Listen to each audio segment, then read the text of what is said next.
Mic check 1 2. Mic check 1 2. Mic check 1 2. Mic check. Oops. Mic check 1 2. Get me the phone there. What's happening? What's happening? People? What's happening? What's happening? Mic check 1 2. Random show settings. Day 5. Day 5 of 31. Day 5 of 31. Day 5 of 31. What's going on, people? How you doing? How you doing there? What's crack-a-lacking? What's crack-a-lacking? What's crack-a-lacking? Oh, is it? Big up Black Americans. Is it Labor Day? Happy Labor Day if it's Labor Day. Happy Labor Day if it's Labor Day. Big up all my Labor Day celebrators. Big up all my life celebrators. Big up all my random show celebrators. Big up all my situation celebrators. Big up everybody celebrating whether they're celebrating. Happy to have you here with me once again. Random show episode number 468. Day 5 of 31, the last dance. Day 5 of 31, the last dance when it comes to this marathon shit. We're getting to the day 31. By hook or crook, we are getting to day 31, the last dance. Day 5 of 31. We're gonna get there. We're gonna get there. We're gonna get there. Big up everybody in the stream chat. I appreciate everybody. I appreciate you. I appreciate you. I appreciate you. I appreciate you. We have some bunch of videos to check through. We have a bunch of videos to go through. We're gonna go through a few of them. We're gonna go through 2 Bears 1 Cave. We're gonna finish off. We're gonna do a bit of Shorb Show, and we're gonna do a bit of Golden Hour. Those are the main things we're gonna do watch alongs for. But we're gonna skip around, so don't worry. We won't sit and watch 2 Bears 1 Cave for an hour. We'll skip around. We'll do a bit of 10 minutes 2 Bears 1 Cave, 10 minutes fucking Shorb Show, 10 minutes fucking Golden Hour. Switch, okay? Just to keep it nice and fresh so no one dies. So don't worry if you don't like this stuff, because it's my fault anyway. It is my fault. It is my fault. I should have done the timestamps. I should have took the clips, but I had so much on today that I didn't really have the time to do it, but I will do so going forward. But yeah, we will do those bits and bobs, okay? So please bear with me. We will do those bits and bobs. We will do those bits and bobs. So before we continue, I quickly actually wanted to give you guys an update on the situation regarding fucking Psycho Stu and Rampage Jackson, because I think Rampage Jackson made a statement on his Instagram. He made a statement on his Instagram that people have been not too happy about. There we go. He made a statement on his Instagram. Rampage Jackson has made a statement on Instagram regarding the whole Psycho Stu Raja Johnson situation, where Raja, his son, violently and just viciously attacked Psycho Stu in the fucking wrestling ring. And yeah, he's just left hospital now. He's recovering at home, but he's got some crazy gnarly injuries that he's probably going to suffer from the rest of his life, to be honest, which is really fucking sad, because it most likely means his fucking career as a fucking wrestler is done. You know, most likely his career as a wrestler is fucking done, which is really fucking heartbreaking.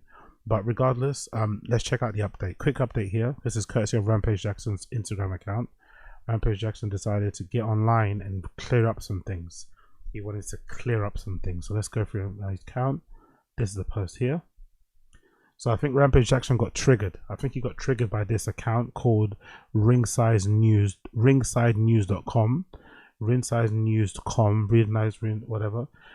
They posted a picture of Raja Jackson with a caption that says, Raja Jackson booked for indie show despite brutal attack on Psycho Steve, as Brenda would say.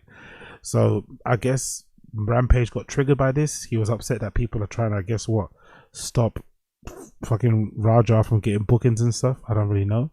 Either way, let's check it out. So Rampage Jackson's caption regarding this, right? This has gone too far. I'm sick of being quiet and letting the low IQ. Oh no, hold on. There's another slide too. There's another slide. Okay, this is the one. So I guess he was upset about this comment. Someone left a comment on that post. Some random person with 5 likes wrote a comment that said, "The cops won't get him, so it's time for street justice." So I guess Rampage Jackson saw this and it triggered him, and he decided to make a post, which is understandable because this is somebody threatening his kid's life and shit. I get it, but it's also kind of funny that he's being a bit of a pearl clutcher when we've seen a video of literally Raja nearly killing a man in the ring. You know what I mean? It's not like he's some innocent wallflower. It's not like he's harmless or anything, right? The guy is very dangerous and obviously can handle himself pretty well. So the fact that Rampage felt the need to come online and try and defend these kids from death threats and act like they're the victim is fucking hilarious. But let's read the caption. Let's read the caption. So he says, Rampage Jackson, father of Raja, says, "This has gone too far. I'm sick of being quiet and letting all the low IQ people fall for clickbait. Yes, my son took things too far, and I'm pissed at him for being a piece of shit and the way he handled it. But if Psycho Stu wasn't drunk and wouldn't have hit my son over the head with a real beer can while he was live streaming on his own stream, then Knox wouldn't have felt like they had to make things right by letting Raja get his get back in the ring." So he's blaming Psycho Stu for getting his face fractured and his teeth missing. He's blaming Psycho Stu. So he's trying to equate somebody hitting someone in the head with a can as part of a bit in fighting, whatever they're fucking called. He's trying to equate that as the same level of violence as what Raja did to the guy, picking him up, slamming his head on the ground, punching him with no response for 17, 20 times or whatever. Okay. Makes sense. Rampage seems like a cool dude. If my son would have just went to the police when the beer can incident happened, then the whole event could have got shut down. Could have gotten shut down, and he could have sued. What the fuck is Rampage talking about right now? But no, my son is not as smart as I'd like him to be. You're not that smart as either, brother. But no, my son is not as smart as I'd like for him to be. Now my family and I are getting racist threats because of all of the misinformation being posted so content creators can get paid from viewers. People actually think my son just snuck in the ring in front of a live audience and picked Psycho Stu up without permission to be there. Get smart, people. It was staged, but Raja took it too far. He only shook his hand and accepted Psycho Stu's drunken apology because they said he could get in the storyline. He was told he could fuck him up. I have witnesses that says this isn't the first time that Psycho Stu has done some drunk shit backstage to a fan. Now we have the backstory that my son attacked an innocent military vet with PTSD, like my son knew anything about that man that came up from behind him and hit him, then asked him to sell it. I have some other kids to protect. I don't take kindly to threats. I'm not scared of prison, of dying for my kids, and calling me names won't hurt my feelings. My son should face the consequences of going too far. He knows better. That's why he didn't tell me anything about the storyline. But Psycho Stu is lucky I wasn't there when he hit my son over the head. So now he's threatening Psycho. What? Psycho Stu is lucky I wasn't there when he hit my son over the head. God almighty. But Psycho Stu is lucky I wasn't there when he hit my son over the head with a beer can the day after he got a concussion from sparring the day before. The day after anyway, I wouldn't have cared if a bunch of pro wrestlers would have jumped me. I'm a father first. Play stupid games, win stupid prizes. Let's all learn a lesson. Keep your damn hands to yourself. If you get paid to do fake fighting, don't disrespect people that do that shit for real. Now I'm putting myself in this shit. DM me now. Okay, man. Okay. So now we know all that. Now we know that all that contrition, all of that somberness, all of that fucking regret, all of that sadness, that was all up front. We knew anyway. Most of us have been paying attention, watched the UFC long enough, know these characters. We knew he didn't really give a shit, you know.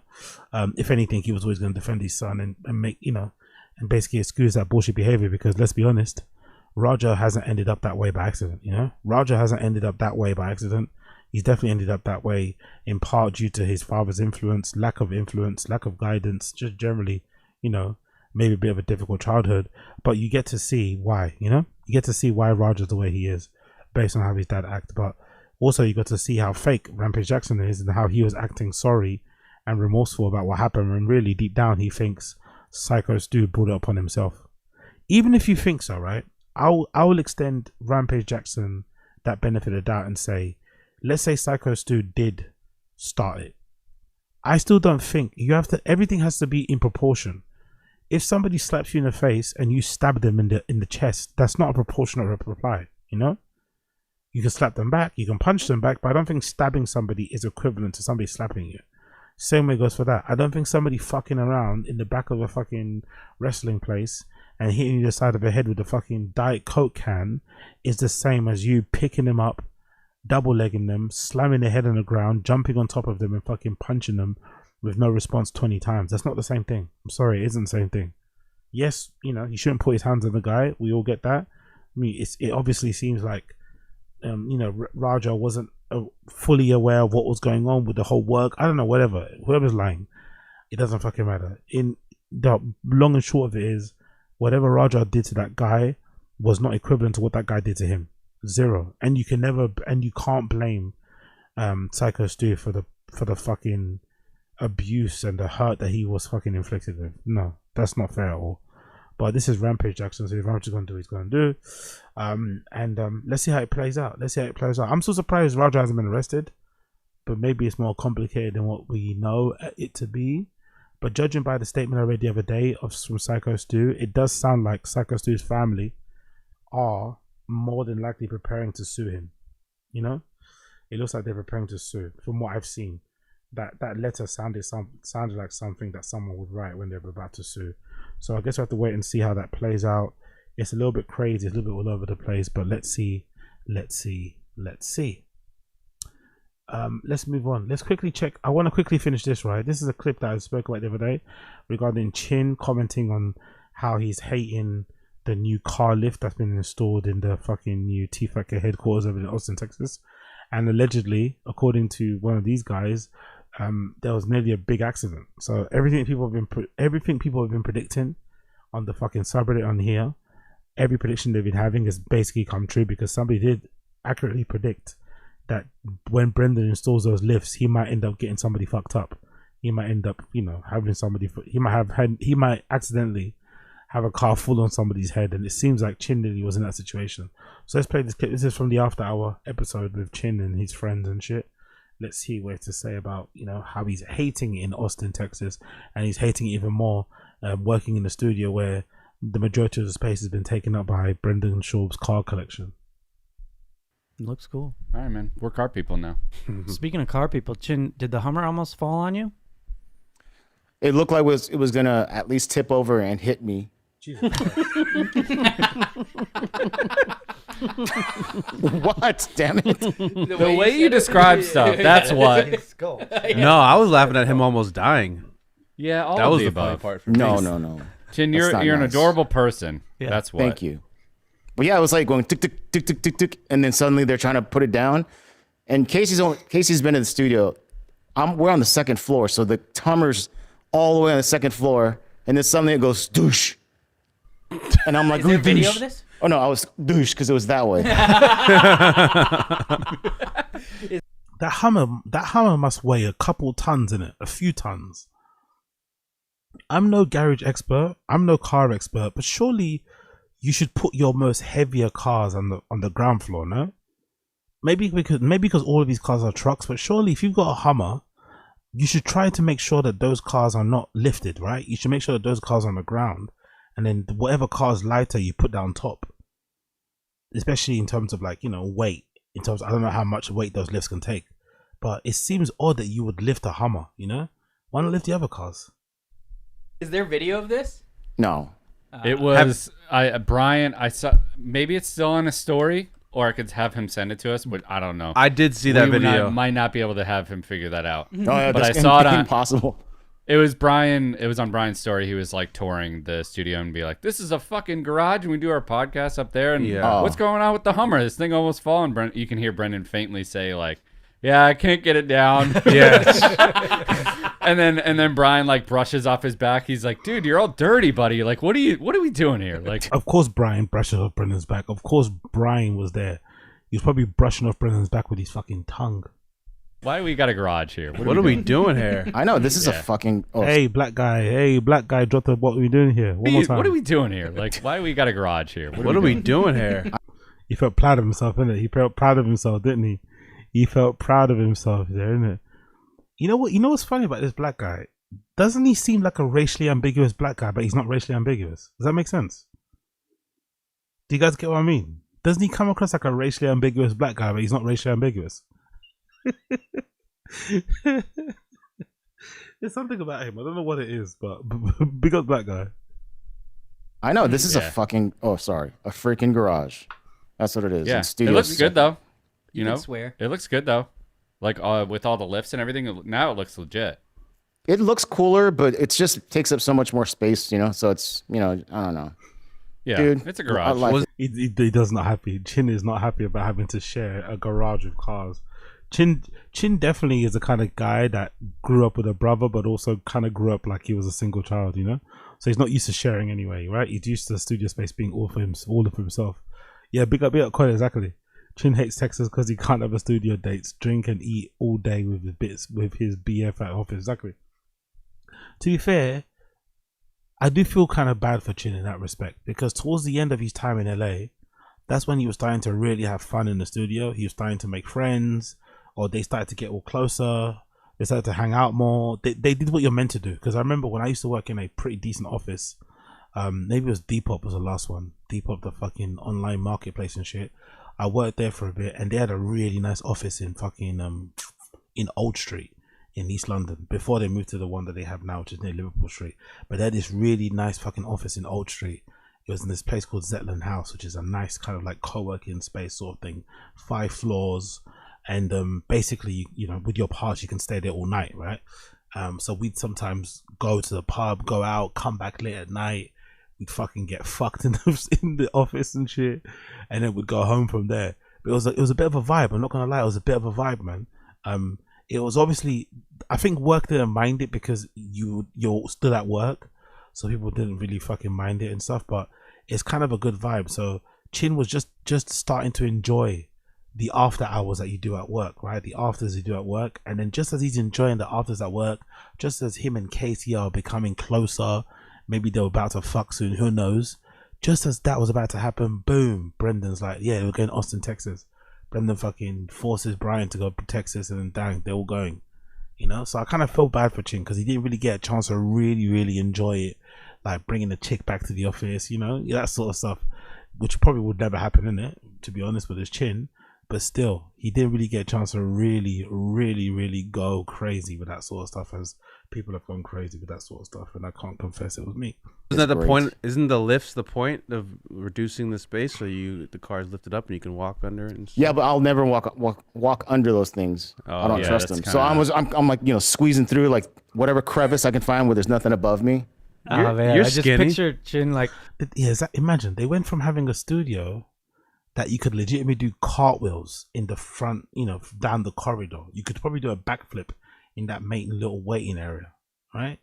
You could probably have a rave in that studio. They went from having that to Chin being in a place where he's having to fucking squeeze through gaps. You know, he's working on a fucking foldable dinner table, kitchen table thing, right? That's his basically his studio. In there, he's got like a foldable desk sort of thing. Like, that's a brutal downgrade. And now Brendan's turned the fucking storage unit into a de facto garage. It should really be a garage anyway, because most of the storage units people do use as kind of like a weird half garage, half office thing. They're not meant to have podcast studios in it. I know some people on the Reddit are like thinking whether or not they should fucking call people in zoning and shit in Texas, Austin, to kind of find out if they can report or get Brendan fined, because technically those storage units aren't meant to be places where you do It's all fucking all over the place. But it must be such a it must be not a culture shock, it must be just a vibe shift for fucking Chin. 1 minute he's in the studio with all these boys drinking fucking, you know, tall boys and shit. Next minute he's having to squeeze under Brendan's fucking trucks and hope they don't fucking make him a paraplegic or paraplegic. navigating all the thing and then hitting his head on the post to get Yep. up the stairs. And I have that freaking cart full of a bunch of stuff, so it's even harder now. Yeah. Oh, I imagine him just walking around like Catherine Zeta-Jones in Entrapment. Oh, Like- with the lasers. Lasers Yeah, but it's cars. And yoga pants. Yeah. dude, let's install an escalator for you. That's what I was gonna say. It's not handy. It's like this place has to be OSHA approved. OSHA That's true. 11s. Yeah, OSHA's 11s. Yeah. Oh, shit's 11's good. Very good. Good. All right, it's Good. time. Mark, let's get some Lost in, or some show and tell music. Nope. Lost. All Nope. right. You said lost and found. Yeah. Yeah, We're and now slow doing and a tell. segment Called called Lost and Found. What was the last thing you lost and where did you find it? Great idea. You have to stick with this segment because you fucking said it, pal. Lost and My found. vape in the bathroom. This could be just Nick because he loses everything. And then before that, it was my phone, and This workplace humor stuff. But anyway, there you go. That's Chin. Unfortunately, not enjoying life so much over in Austin, Texas. And yeah, that's if you want to see, or if you want to fucking have an idea of why I think Chin isn't enjoying life, Jack Downey Jr.'s question here is a good example. When was the last time Chin posted a vlog? I think that's a good indication that Chin's not enjoying himself, because he usually likes posting these update vlogs, first week home, first week in Austin, all this nonsense. He hasn't felt the need to vlog or to capture his surroundings for a long time. Most likely because he's probably very busy, I'm assuming, and he's probably not feeling it. Chin's not really having the bestest of time there. He's not around his friends. You know, for better or worse, you know, Chin's a bit of a dork, but he does seem like he has a good circle of friends and family around him. And and from the vlogs anyway, it looks like he likes hanging around with them quite often. And they like having him around too, as long as he's not recording all the time. So he's away from all those people. So it must be a real adjustment, you know. He's literally by himself. It wouldn't surprise me if the only people he speaks to during the day, during the week, are the guys when he's recording the podcast. You know, he literally doesn't speak to anybody else. And then, of course, Brennan and Brian aren't going to help him settle in and invite him to their homes to do, you know. So, yeah, he's probably going through it. But, hey, he made his bed. He's going to have to sleep in that bitch. He's going to have to sleep in that bitch. Cool, moving on. Two Bears, One Cave is back. Two Bears, One Cave is back. Let's check it out a bit. We're going to do 10 minutes of Two Bears, One Cave. So, don't worry. We're not going to stay for too long. So, please bear with me. Jesus Christ. Before we start, look at the dislike ratio. Oh my god, the fans have spoken. 2.7 thousand dislikes to 1.9 thousand likes.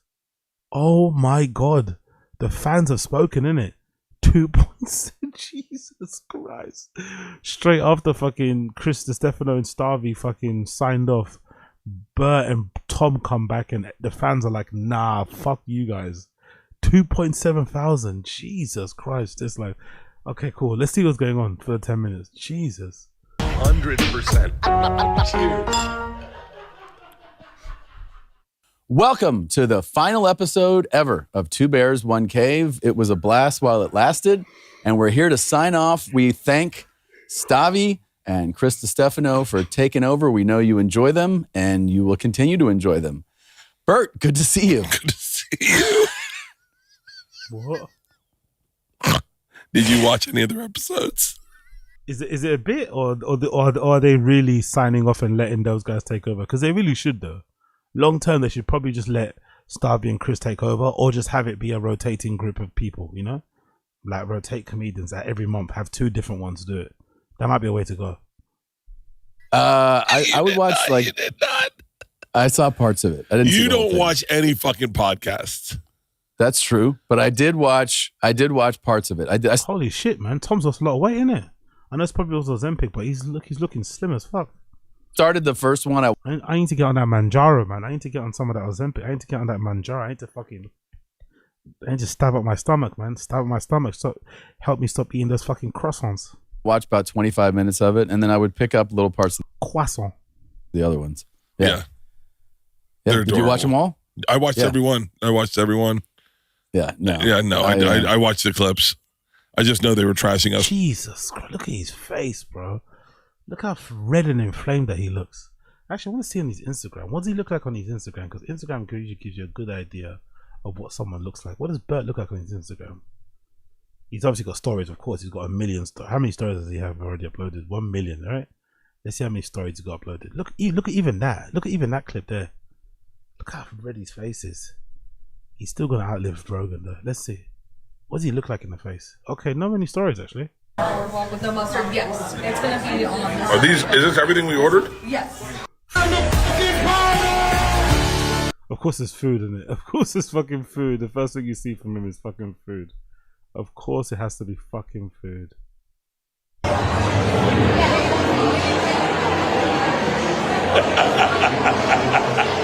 Shit, man, he's lost a lot of weight, innit? Jesus Christ. I don't know about you guys, but Usually, when you're fat as fuck, right, and your fat as fuck friend loses a bunch of weight, usually it can be the motivating factor to get you to lose some weight too. But it doesn't seem to work with Bert. Bert hasn't moved an inch. He hasn't even tried. You know what I mean? It's just like, if anything, Bert's got fatter, which makes sense in a way. I guess if your friend that was fat as you gets thin, it can maybe have two effects. It can maybe motivate you or depress you.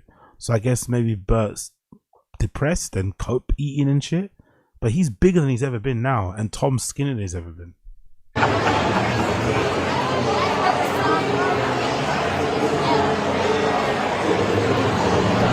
Just look at the difference of their skin color, their faces.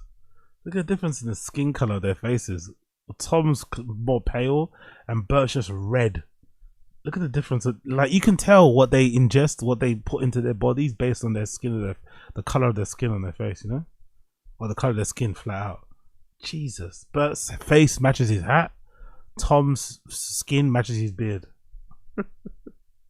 Guys, Fun Tom's back.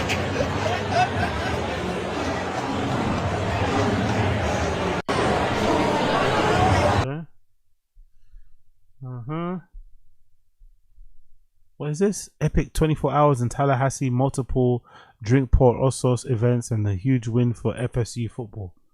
Also, they're promoting their drink during college football, right? Jesus Christ, look at the fucking Googles on that. It's just funny, isn't it? Like, Tom doesn't even drink, and Bert's like a 60-year-old man. Like, this eternal, does that caricature exist in real life? Like, this frat boy guy, adult, like, the kids are out, right? Drinking during college football season, whatever it is, and then you're there as a grown-ass man. Is that what happens? Do grown-ass men go to, like, college bars to go hang out? Is that a thing? That's such a bizarre thing to do, bro. You're a grown man, you're going to a college bar.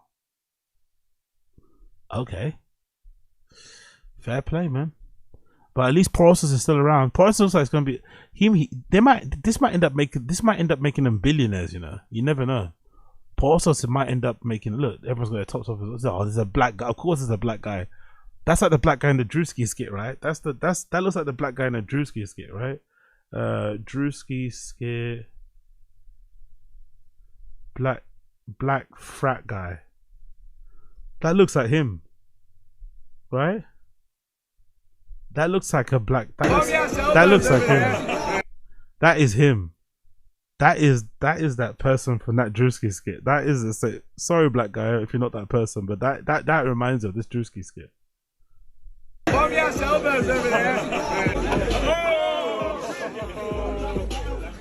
up, man? What the fuck? Dude, like, come on, be real. Just come to get a drink, man, with the boys. A fucking drink. Who are you, bro? Yo, dog, not a pie. Like, you just can't keep biting around people. I was fucking terrified. You walked in once, though. It's not like, yo, what the fuck? What the fuck are you doing? Alright. Yeah, we're good.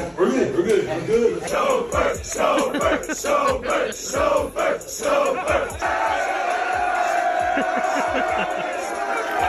Let's go. You guys good? Dude, the one with the dreads, he's going to the league, so yeah, he's good. How did you like the nap of like the one with the dreads? He's going to the league, so he's good. Dog, you're super fucking cool. I fucking knew, like, you always like my favorite player for the whole school. I swear to God.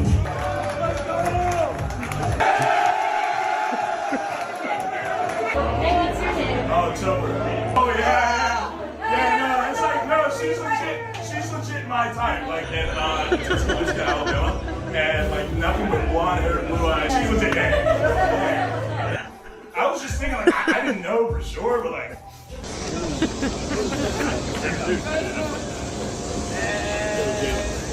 Yeah, they're like all some like weird shit saying like you guys are scaring the girls or like.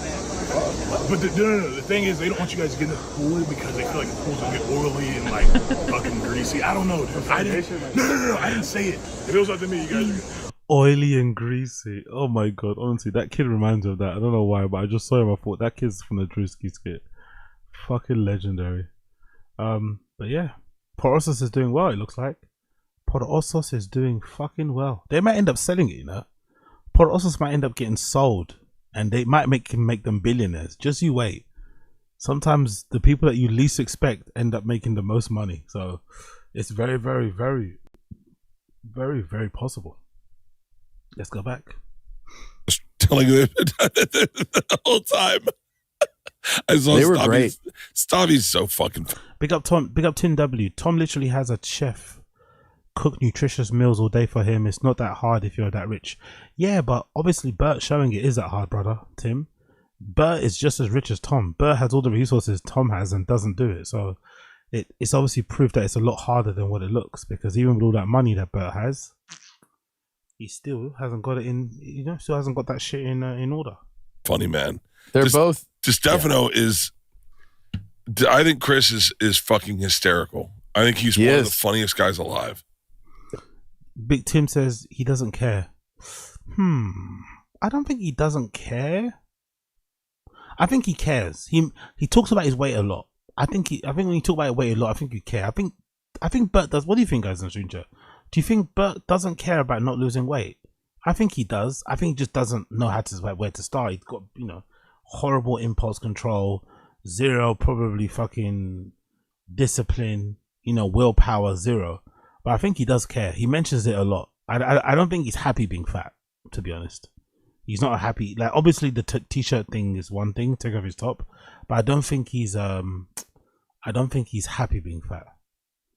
Big up Trump. Trump once says, I don't think Bert is nearly as rich as Tom.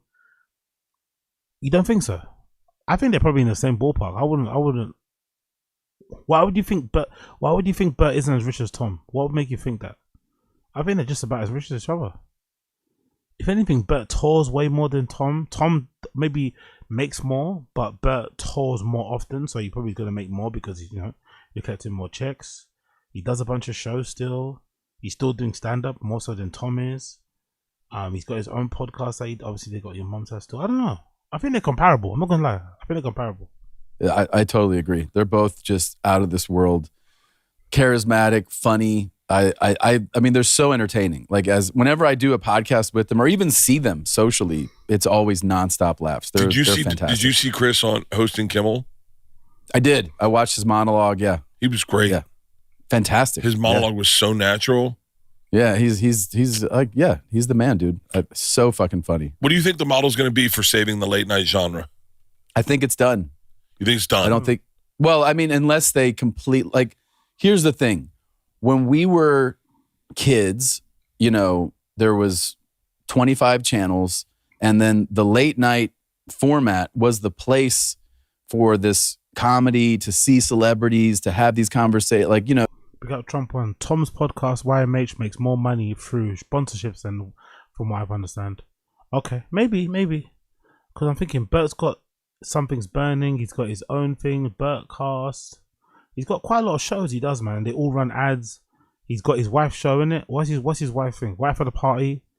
She probably runs ads on that as well. He probably takes a cut off that as well too. I don't know. Bert's got a lot of shit. He's got a lot of shit going, man.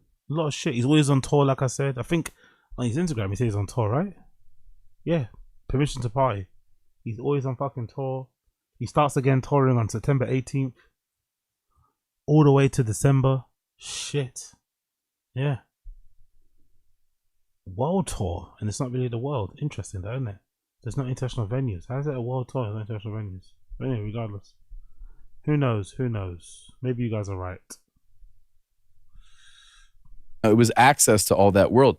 Now, people follow those same people on TikTok, on Instagram, on podcasts and videos, and they have access that is like more authentic and more detailed than a 4-minute panel conversation. Like, they're just, that whole younger generation is not like, oh, I can't wait to see Sydney Sweeney on a late night show, because they can like watch her engage in a more like authentic way, detailed way through all these other outlets. So I just feel like they'd have to reframe the format. I just think the shows aren't good. It's not really about access. I don't think kids are not watching late night shows because they could just follow Sydney Sweeney on TikTok and Instagram. I think kids just don't watch late night shows. Late night shows suck. I don't think there's a correlation. I just think late night shows suck and they're shit and they're boring. So kids aren't going to watch it. But if you make a good show that isn't shit and boring, kids would watch it. Simple as that, really. But ultimately, everything is clips. This is a really fascinating jumping off point. They make those shows for clips. They make them for That's clips. what they make. Yeah. I mean, I listened to someone talk about making a TV show, and I heard the guy say, "Are we doing this in vertical because people only watch the clips?" And then I was like, did you just pitch shooting a TV show in vertical? Like, that's crazy. So that you can get the clip. Because, I mean, honestly, just to interject there, it shouldn't really matter if you shoot your thing 16:9 or vertical. It shouldn't really matter. Is it good? Yes or no? I don't think it really matters how you shoot it. I'm not gonna lie. Obviously, with the framing, it's different, and it does matter to some extent. But I think if you're telling a compelling story, if what you're trying to shoot is interesting enough, people are gonna watch it regardless. I don't think it really matters. But I could be wrong. Everything's just clips. Kids only watch clips, and so and what's funny is the late night format is clips. That is what they're trying to do, is make the most interesting thing, the thing you talk about. So they are trying to pre-make the clip for you to watch, but they're trying to basically compete with podcasts. These guys basically created the problem. These TV shows are now trying to play catch up to podcasts. That's what they're trying to do. And most podcasts do, make their clips or shoot their clips or at least crop their clips, vertically or square. That's what they're trying to do, basically. So in a way, inadvertently, these stand-up comedians have created a problem. It needs to be longer format to get the clip in a weird way. Yeah. I feel like that type of the late night show, to me, if it hasn't run its course, it's running it. I mean, I don't see 10 years from now us having that same format. I just don't. I think it has to evolve into something else. But they have to cue fucking Tom and Bert hosting a late night show and completely ignoring what they said here, right? You just know in a few months they're going to be announced as the guest host on some late night show or something presented. It's going to be fucking funny. Late night shows are over. They're done. Who cares? And then suddenly you see Tom hosting one. Think it. Don't you feel, okay, here's the question. The first question is, how did you feel not having a podcast for a month, 2 months? Fantastic. It was amazing. One of the best. It was the best. I would love to never do this again. It was the greatest feeling I've ever. Wow. Podcast Cringe was right, innit? Podcast Cringe was right. I would love to never do this again. Podcast Cringe was right, innit? Tom really doesn't want to doesn't want the podcast anymore. He's clearly trying to angle away from it with the movie, with the that TV show he did on Netflix. He's got a movie I think he's producing, or another show he's producing for Netflix, and he's starting to wear different things. He's starting to sound different as well. Even there, he kind of was sounding a little bit like a growth marketing expert type of guy, some sort of like hacking, marketing guru type of nonsense he was spouting there. So it looks like he's trying to get out of it. He could easily just stop doing it. I don't know why he doesn't. He's got enough money to stop. Maybe contractually he can't. Maybe that's the problem. Maybe contractually some of these sponsors are like, you're locked in for a certain amount of time. But yeah, it does. He said that came from the soul there. That came from the soul. How did you feel not having a podcast for a month, 2 months? Fantastic. It was amazing. One of the best. It was the best. I would love to never do this again. It was the greatest feeling I've ever had in my life to not, shake on it? Okay. Do you know what's so funny? I've never been funnier in my entire life. Than when you were there? When I was there, casually funny, just talking to people and making people laugh. And I think because I'm talking so much, I forgot what it's like to be a regular person in conversations with people. Jesus Christ, man. What type of observation sentence is this? Because I talk so much on podcasts, I forgot what it's like to talk like a regular person in real life. Like, what? You mean because you always interrupt people? Because you don't let people get a word in edgeways? You can't, but it's a thing, you can't do that in real life. How he speaks on pods, how he interrupts, how he makes everything about himself, it exhausts people rather quickly in real life. And if you're like Bert, although he's annoying and quite exhaustive, he does like having people around him. So he's gonna, if somebody doesn't like what he does, he will then decide to act the way they do, so that they don't leave, He's that kind of, if that makes sense. He's annoying, he's gonna make you fucking tired, but he'll also bend to your desires so that you don't leave him. So he always has an audience surrounding him and shit. And be spontaneously funny. Yeah. And my stand-up was so, every thing I thought went on stage, it didn't go into a podcast. Right. Yeah, that makes sense. It's great. You should do less podcasts. He's not gonna do it. Too much money. He's not gonna do that. All that money. Do you know how many podcasts? Do you know how much content I put out? No. How much money I make?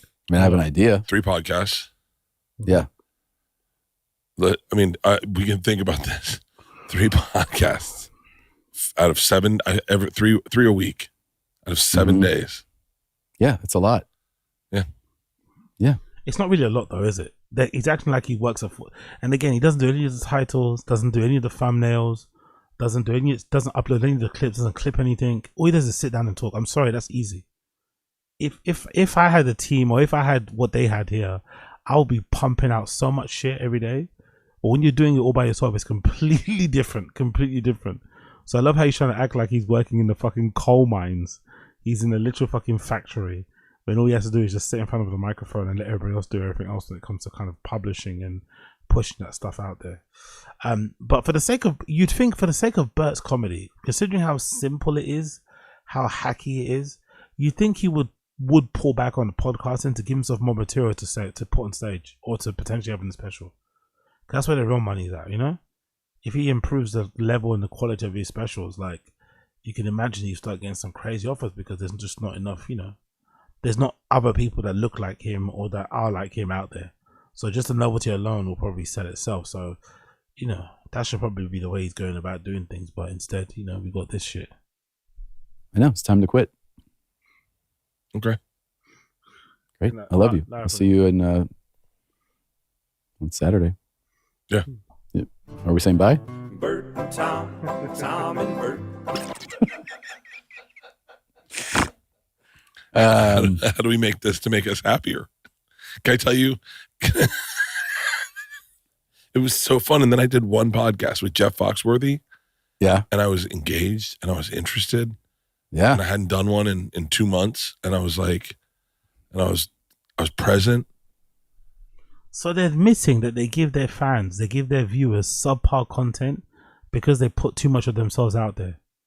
Instead of I don't understand this. So they are aware that they're making subpar shit, but because they put too much. Because again, like with Bert's case, he spreads himself too thin, which is not really thin because he's only working let's say how many hours do you think Bert works a week when it comes to podcasting?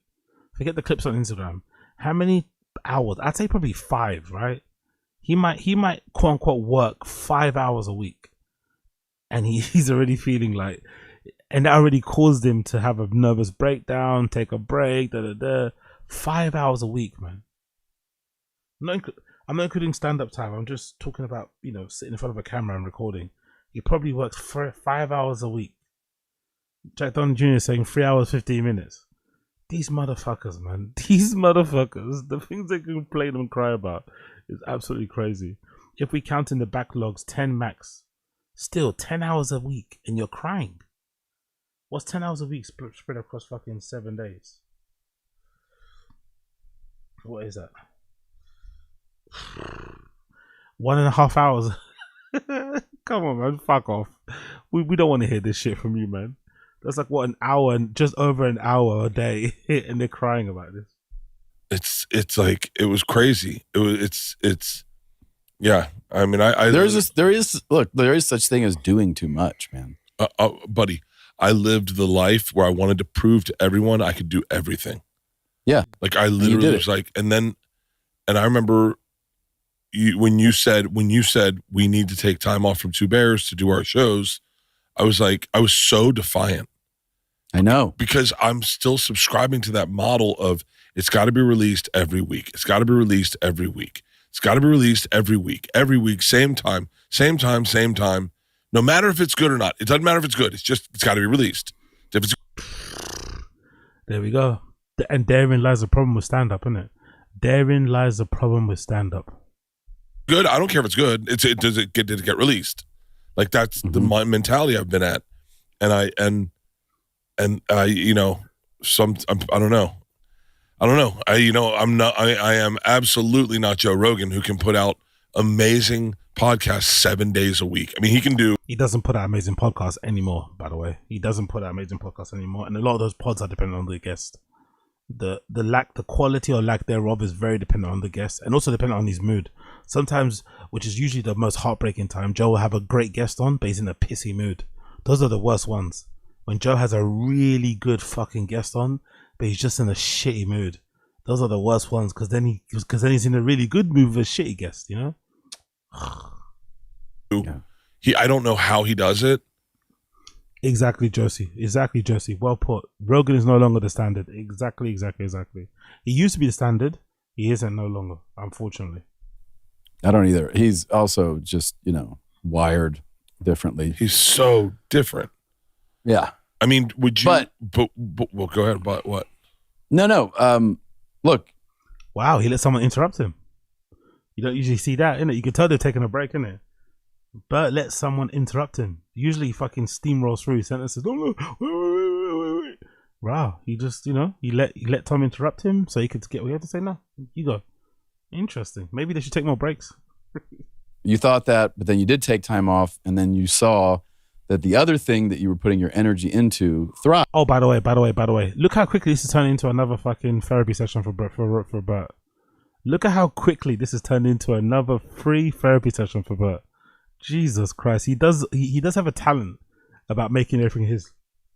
Podcast Streams was right. He does have a real talent about making everything about him. It's only 7 minutes in and we're already quasi into like a therapy session for Bert. Love it. Thrived, and it did better. It thrived because in you a weren't business exhausting dying, yourself. Like, huh? I mean, we're in the business. Yo, big up NJ Ranger. These MFS really trying to say Joe is built different. To be fair though, big up NJ. To be fair to them, Joe is built different compared to them. Joe's a bit of an idiot in that respect. Do you remember that time when they did the Sober October and Joe was trying to flex about working out a lot? And I think Ari kind of like sunned him. He kind of like humbled him. He's like, bro, you're also competing against like alcoholics and middle-aged men. You know what I mean? We aren't athletes, you know? Like he was trying to flex.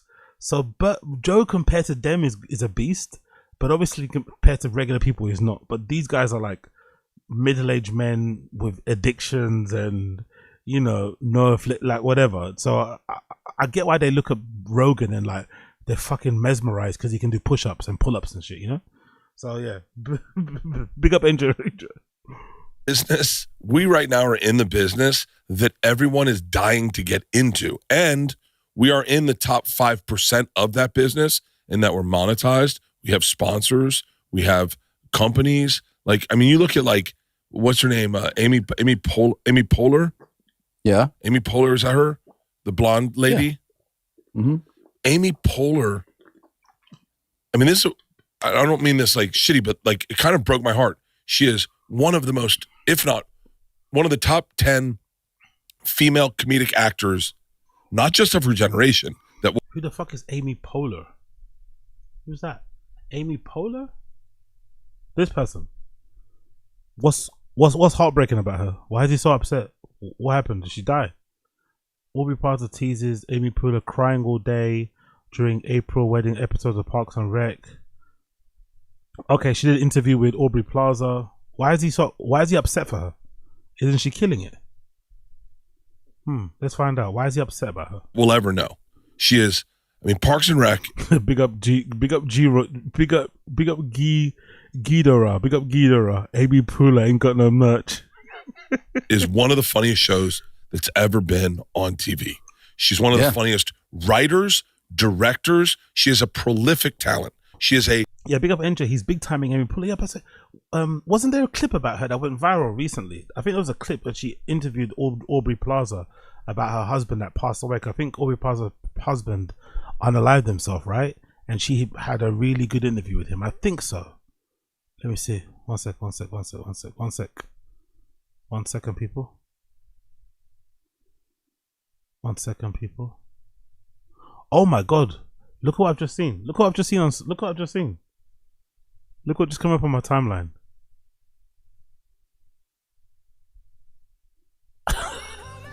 Nothing beats a Jet2 holiday. And right now, you can save £50 per person. That's £200 off for a family of 4. We've got millions of free child place holidays available with 22 kilograms of baggage included.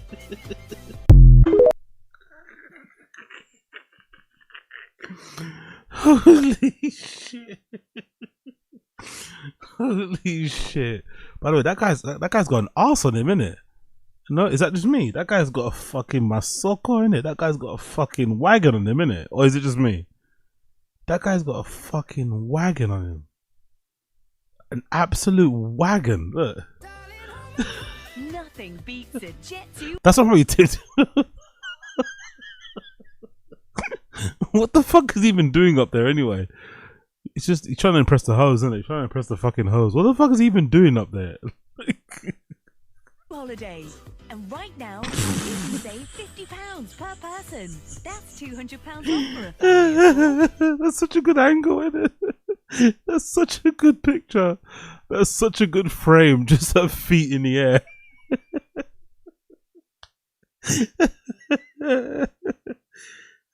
That's such a good frame. Just her feet in the air. Off for a family of 4. We've got millions of free child place holidays available with 22 kilograms of baggage included. Anyway. Let me stop doing my ADHD shit. Hold on, let me do this. What's that? Amy Poehler, right? Let's see if I can find it, because let's see it. She did or is it Aubrey Plaza or something, right? Where is it? Why is Bert bringing her up randomly? I don't get it, man. Honestly, why is she fucking bringing up? I don't understand it. Where is it? There's a clip here of Aubrey Plaza she was talking about, right? Yeah, I think that's the one. It's about grief. I won't play it because it's pretty fucking negative and drab. But this clip did numbers originally. I saw it doing numbers. Aubrey Plaza spoke about losing her husband this year during Amy Poehler's Good Hang podcast. You know, and then obviously the name everyone's taking a piss out of. But yeah, she seems like a fun woman. I'm not sure why Bert's mentioning her, to be fair. I'm curious to see how he's gonna tie it together, because it seems weird. Maybe NJ's right. Maybe he's trying to big time her. How's he gonna tie it together? Because she seems pleasant to me. She's really funny. Like, let's see. How's he gonna not big time her? Let's see. A prolific talent. Yeah. I will never be as talented as Amy Poehler in any facility, and yet here she is doing a podcast, and it's good. What? So he's big time. So he's kind of like Porsche, pity shaming. I don't know, pitying fucking her because what? She's recording a podcast. So Bert thinks if you record a podcast and you're a Hollywood celebrity, that must mean you're down bad. You don't have any money. You're suffering. Jesus Christ. That's such a weird compliment, backhanded one or something. I don't know what he's trying to get at there. But she's recording a podcast and hold on. Let's check their social. Hold on. Amy Poehler Instagram. Let's see, Bert Kreischer Instagram. Cool. 3.5 mil. How many followers does she have? Ooh, not that many actually. Is that actually an official account? Ooh, okay. 213,000 only. But she also doesn't update a lot, to be fair. She doesn't post a lot on her Instagram. She doesn't seem like someone that would be very Instagram friendly anyway, to be fair. She doesn't post a lot on there. Bert's got way more followers than her though. So maybe that's why, but it's such a strange thing to talk about. Like he's kind of looking down on her because what? She records a podcast, she's a Hollywood actress. Or she's like a Hollywood person. What's wrong with that? Good. It's really good. By the way, it's really good. It's really good. It's really yeah, good. I've seen a few. But what? Why? What are you doing? Make fucking movies. And so what I'm saying is, Amy Poehler realizes. But why are you making movies? So Amy Poehler, as a Hollywood actor and comedian, can't do a podcast, but Bert Kreischer, the stand-up comedian, comedy podcast guy, can make movies. How does that make any sense? You're doing exactly the same thing she's doing. She's making podcasts now because the money's there. You're making movies now because the money and the fame's there too. What the fuck is he talking about? That the business we're in right now, like making movies and television shows, that's dying. This is the one thriving. She just So if it's dying, why these guys like to chat shit? If movies and television shows are dying, why are you making them? Be for real. Do you honestly think these guys? By the way, he's massive, isn't it? He's looking like fucking He's looking like fucking Bucci Bear from fucking No Jumper. Do these guys honestly think we're dumb enough to believe that they're making TV shows and movies for the love of it? Really? They're making it for the love of it. They're doing those TV shows and movies for the money, the long money, the syndication money, right? They're doing that for legacy and shit, but they're not just doing it for the sake of it. That is definitely self-serving. Come on, bro. Be for real. She just hasn't. She's the first one to get to the oil rig and going, oh, this is cool. We're living on the ocean. And we've been living on the oil rig for 15 years going, it gets old. True. Yeah. Well, I mean, it's new to So jealous. What the fuck is this, bro? What a weird person to bring up. This smells and stinks like pure utter jealousy, innit? Oh, look at Amy Poehler. She's like she'd never be more talented. It's like, what? This guy, bro. Bert has everything. Like, but it does be like that, right? People that have the most are usually the most fucking jealous. Bert has been given everything on the silver platter. You know? Like, he's a fucking dog shit comedian, but he's had a great stand-up comedy career. He does horrible podcasts, but he's had a brilliant podcast career. He's friends with all the right people in stand-up, all friends with all the right people in entertainment. He's had a blast for the last 40 years, indulging himself in every little thing that he likes, while making millions doing so, working with his friends, and he's still not happy. He's still not content. It's still not enough. He's still jealous of other people and what they have going on. Like, fucking hell, man! You've had everything. Like, let somebody else have a slice. Fucking hell. To her, so maybe it's exciting and fun to her. Her like podcast is great. Yeah, she's really good. But at that's it. because she's talented, and anything she does is going to be amazing. Yeah, I agree. She's great. She's really good, man. Do you think? And maybe she's having fun. Do you think she feels about film and television the way we feel about podcasting, and we feel about film and television the way she feels about podcasting? It's perfectly, possible. She's obviously like killed it in that space. So yeah, maybe she's just like, I don't know. Maybe she's bored. Maybe. I don't know. So maybe she's just like really having a good time doing these podcasts. Hey, Amy Poehler, will you breathe some life into our podcast and be our guest? I can answer for her. No. So we took our time. You did your show, Free Bert. Did you have a lot of fun doing it? Yes, I had a blast. Yeah. I had so much fun. It was Yeah, big up Koila. If she came on the pod, he'd be like, Amy, can I tell you about something? Amy, I love you. Exactly, Koila. Tom has a chance to get around her. Maybe she would be caught. She won't be caught dead in breath. Yeah, for sure. That's such a good impression. Exactly. Amy. Oh my god, so I love you. Oh, shut up. It was the funnest 2 months of my life that I've had in a very, very long time. Yeah, same, dude. He said the same thing when he filmed the Machine story. The Machine movie. He said exactly the same thing. I had the best absolute, I really felt like I was a Make-A-Wish kid. Yeah. And they were like, you want to be in a movie? I was like, yeah. And then I showed up every day just like giddy. And it's not just that. That was like they said, do you want to be in a movie? And you get to be in control. Yeah, that's true. That's the fun part. Yeah, like everything from the script to casting choices to there was a lot of creative. And your cast was incredible.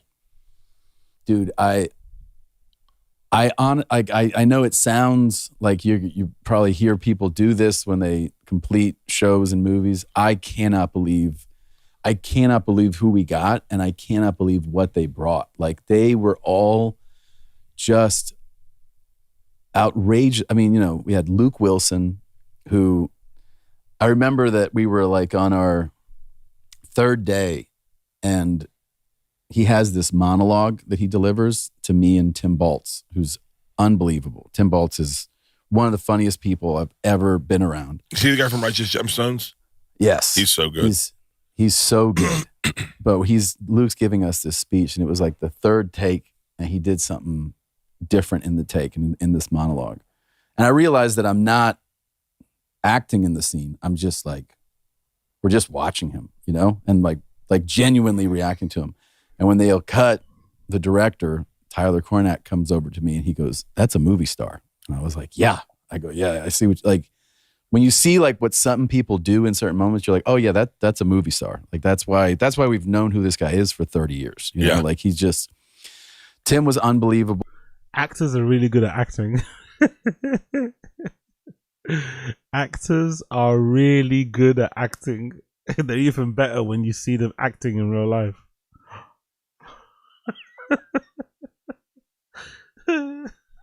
Well, Arturo Castro, who he did some Bad Thoughts stuff with me, and we got him to be like a part. It's like the heart of this movie.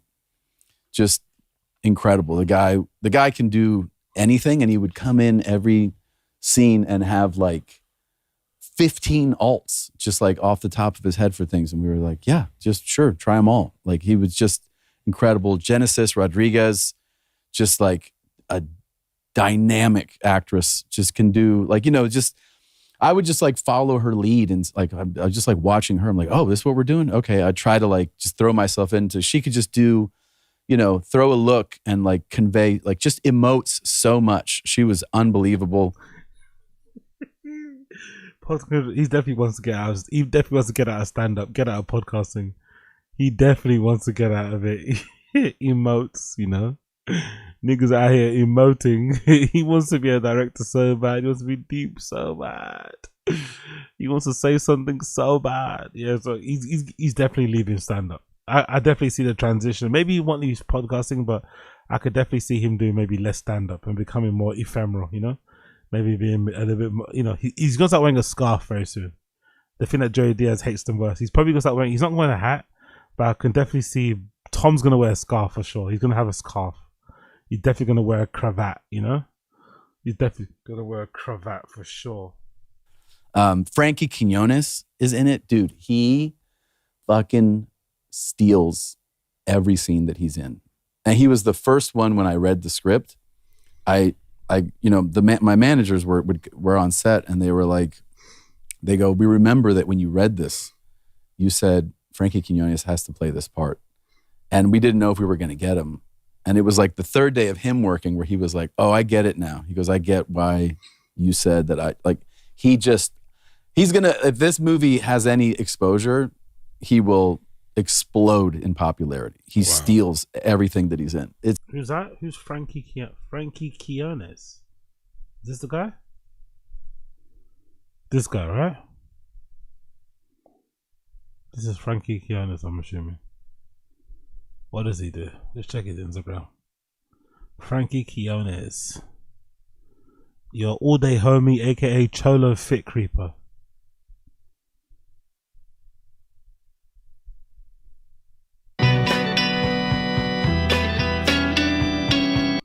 Don't care about that. Activity in the world, you know, and like I matched with this blonde hyena, this blonde lady on the Tinders, and I was like, dang, I never been with a blonde hyena, you know, that's like from the other side or whatever, so, and she was like a magical unicorn, and I seen a unicorn before, homie, on my tío's ranch, but I was pretty faded or whatever, so it could have been a regular horse, but I swore, fool, I saw a horn and some glitter, so yeah, it was a unicorn, So she had come to me like 9 months later and said, "Hey, fool, I'm pregnant with your baby. I'm about to have this baby." And I was like, "What, fool? Like, nah, you know." But I went to the hospital, but then she had the baby and it was a different color, So it wasn't my baby, fool. So I was like, oh, like close call or whatever. But hopefully she finds a real daddy, but that baby's not mine, But the point of the story, fool, is that I was willing to do the right thing, homie. So we all know there's a lot of negativity in the world, you know. That's funny. That's funny. Favorite Cholo word? Firme, homie. Funniest person alive? Oh, dang, that's a hard one, Dave Chappelle. Green or red salsa? Hey, the same fool that started Cholo Fit, he now does like an after-school program where he volunteers his time, for the kids. And like, yeah, it applies to my core implemented community service hours, of 20 hours a week. But right now, let's not talk about that, It's about the kids, homie. So yeah, I kick it with them after school, and we do some Cholo Fit, do some physical activity. I talk to them, about like, you know, going to the right direction, homie. Thank you guys. You guys are doing great and everything. Stay in school and all that stuff, right? because you know. Okay, cool, man. That's one of his characters. What does he do himself then? Anything fun? You want to see the invaders? Oh, shit! The tubular invaders, my boy. I ain't mad at those one bit. So I guess you just flip, strap, and you're ready to go. Rubber-dub-dub. You put those in the tub? Looking clean. And they got the strap on. And the strap is tight. He kind of looks Pakistani, innit? Have you guys seen that though? Have you guys, or am I bugging out? Is there something about some Mexican people looking kind of Pakistani, Indian? Because I see it with Blasey from like Reconnected. Is that a thing?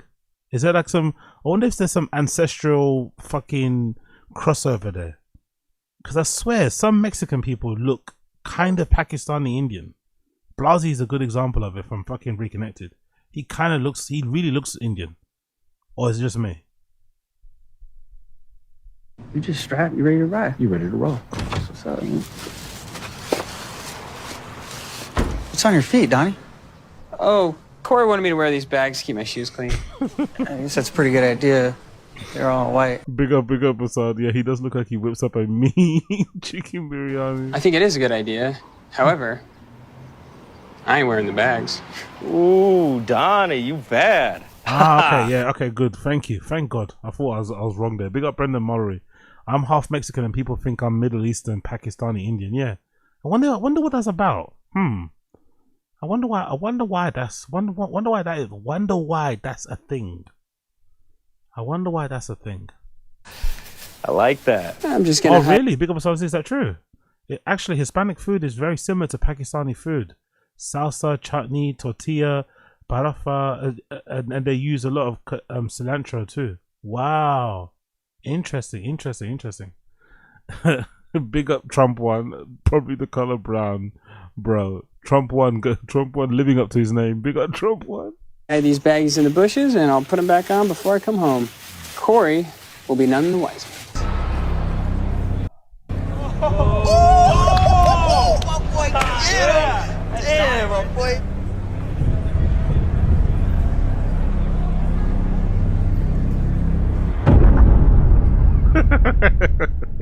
That's happened to every sneakerhead. Every sneakerhead knows that pain. Every sneakerhead knows that pain, man.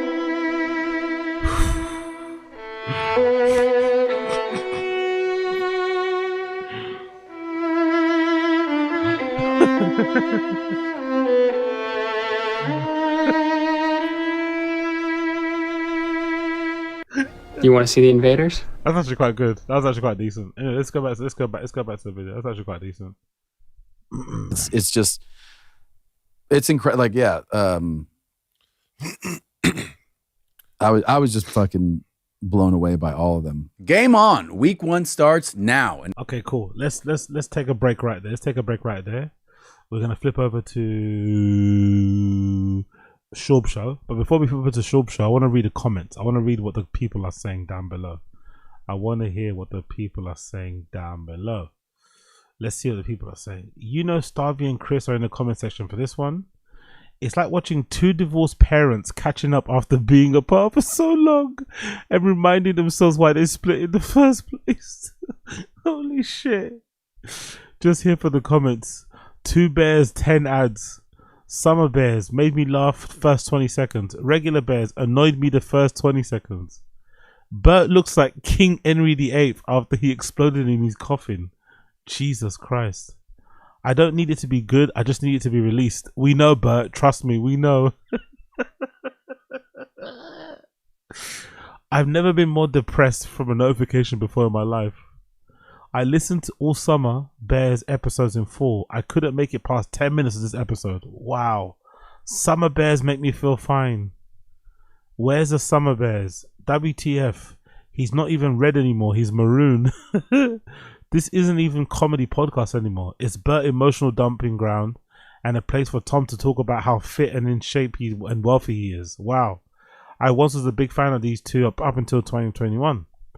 Bert looks like a dead floater and weighs 300 pounds minimum. Meanwhile, Tom is turning into General Zod. Tom lost weight. Bert found it. Dude, it's so clear that these guys don't want to do this. We want Summer Bears. We want Summer Bears. We want Summer Bears.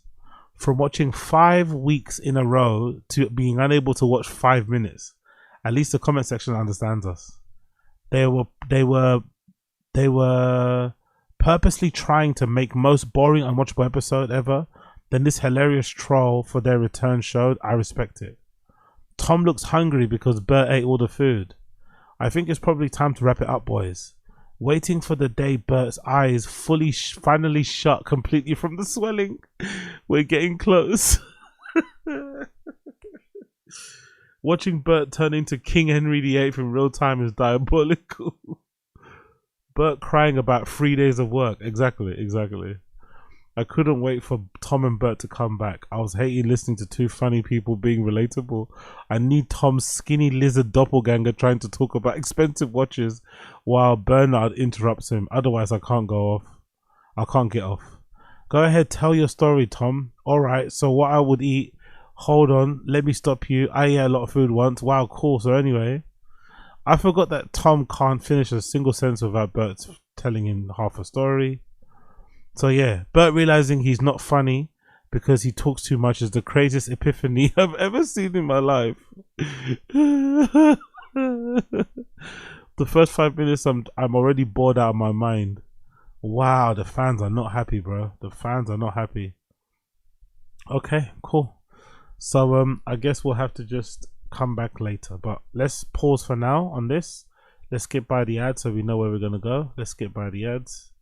Jesus. So many fucking ads, and we'll go back to this later, but let's skip by the ads and then we'll go back to it later. Let's go to Shropshire. Let's see what he's saying on Shropshire. Shropshire episode number 450. Darren Till almost unalive Luke Rockhold Ferguson's controversial finish of Salt Happy and more. Let's go. And now Brandon Thick Boy Shaw. What's up, fam? It is Monday, September 1st. August is over. August is over, kiddos. August, or is it August? Is it August? How do you guys pronounce August? Is it August, right? Or am I bugging out? August. August? No, it's August, the month. What? Why is it saying that to me for? That's a weird way to pronounce it too. That person says August. August month. How do you pronounce that? Pronunciation. August, or is it August? In your mouth and high, and then you're going to keep the air moving out of your mouth. To stop that air, you're going to touch the tip of your tongue to the back of your top front teeth, and then you're going to go ahead and pull it down for that T. Gust. So let's put it all together. Gust. August. August. August. How does he say it? August. What's up, fam? It is Monday, September 1st. August is over. August. August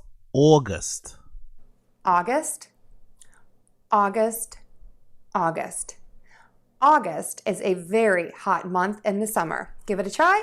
I know people are going to. August is She a freaky girl, isn't it? She a freaky girl.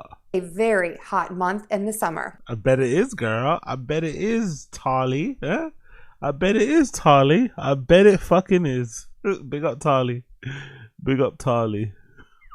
Is over, kiddos. August is over. Kids back in school. We're in the swing of things.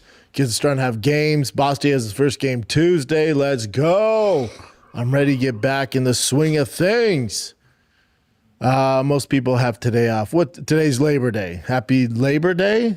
What exactly is Labor Day? We're honoring all the workers? A public holiday or day of festivities held in honor of working people in the U.S. and Canada. Oh, just in U.S. and Canada. Yeah, Europe's like, what? Russia's like...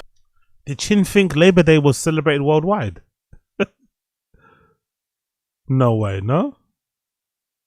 No way, no? No way, no? Did Chin think Labor Day was celebrated worldwide? Did Chin honestly think Labor Day was celebrated internationally? Hold up. China's like, you guys do what? Never, yeah. Public holiday in honor of working people. That'd be us, Chin. Yep, we're here. Happy holiday, buddy. You too. This is how we honor the holidays. One thing I love about you, Chin, you're like me. We really don't take the holidays off. I'd rather be, if I'm not doing anything, yeah. Unless there's like plans, like real awesome plans. Yeah, if it's like with your family. Real awesome plans. Chin, you don't have any friends, bro. Chin doesn't have a girl, doesn't have a family. Chin, you're just like me. So this is how Brendan takes advantage of Chin. You're just like me, you know. It's that's a toxic work environment. To be fair, you shouldn't do that. It's like when the manager stays late all the time, every day. That's creating a toxic work environment, because then your subordinates think it's expected for them to also stay past 6, past 5. You know, nah. This is crazy. Like if you called in like, hey man, my mom and dad are in town, then I'm like, all right, man. Especially it's a slow fight week, kind of. You got UFC fight night. So he'll only let Chin take off time if his family's in town, and if it's a slow fight night or fight week, or if it's not an interesting fight night happening. So many fucking conditions. Really and truly, you should think someone like Chin has earned enough favor, has earned enough grace that if he wants to take off a week or 2 weeks, he should be able to take it off, no? Considering how long he's been working at there with no break, with hardly any vacation time. Right? He hardly ever goes away. When he does, he goes away for like a week, if that. And he takes his laptop with him as well. So I don't know, man. I think if I was Chin, that'd kind of annoy me. Why are there so many conditions about when I can take time off? Has to be during a slow fight week. It has to be if your parents are visiting. If it's your friends, I'm not going to give you the office. Like, Jesus Christ. In Paris, which is a great card, but you know, it's not like a big pay-per-view or something, so I get that. Yeah. But in general, you're like me. Yep, rather be working. That's why I was testing the waters with my son's travel ball team. I said, yo, because they practice on Mondays. I said, there's still practice tomorrow, right? It's just testing the waters. And they went, of course there is. I went, my man. There you go. Let's ride. Let's freaking ride. I was in Dallas on freaking Friday, all day Friday. I was at, it's called 5 Star Ford in Dallas. And it's this dealership. There's a young man there named Preston. I'm sure the fans that watch this show for like UFC news, MMA news, combat fighting news, boxing news, I'm sure they're really happy about this section, right? I'm sure they love the section where Brendan talks about his fucking kids' baseball. I'm sure they love the section of Brendan cosplaying or fucking talking about when he goes to fucking garages and stuff. I'm sure the fans that watch this show love it when you start talking about garages and cars and stuff. I'm sure they love it. Who has a vision. It reminds me of like the early SVT days. If you remember Ford, they had the whole SVT division. They still do some of it, but it was, they did like the Ford Lightning, the SHO Taurus, the Raptors. They've done all that stuff. They still do the Raptors. We got Brendan Murray. Do you guys think Bappa will go to F1 Austin Grand Prix coming up? Really? When's that coming up? F1 Austin Grand Prix. When's that? Oh yes, actually, 19th of October. He should go, to be fair. That's actually a good shout. He should go. This would be good footage as well for the fucking channel. If he actually was, had some mind on him, he'd go fucking, he'd do that. He actually would do that. But what the fuck is he talking about? Dealerships don't design cars, they sell them. Yeah.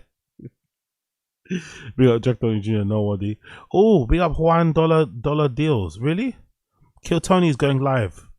Okay, motherfuckers. Let's get a poll running in the fucking chat then. If Kill Tony is going live, then we can mix things up a little bit as well, right? Let's see. Is it live already? How long has it been live? Who is it with? Rob Schneider and Donnell Rawlings. Just because as comedians, we got the flexibility to do whatever we want. A lot of times people dress down, but I understand what you're saying about the importance of it. But I didn't want to wear a suit because I didn't want people like this. He's probably going to walk off and go to court in that same suit. So, in the stream chat, I'm going to put a poll here. What should we watch? What should we watch for the next 10 For the next 15 minutes. Let's say 15 minutes. Jesus Christ, look at Red Band. Jesus Christ, look at Red Band. Somebody's giving him a beard shave, you know, told him to shower and shit. He looks a bit different. Doesn't look as fucked up as usual. Let's do Shorb Show, Kill Tony.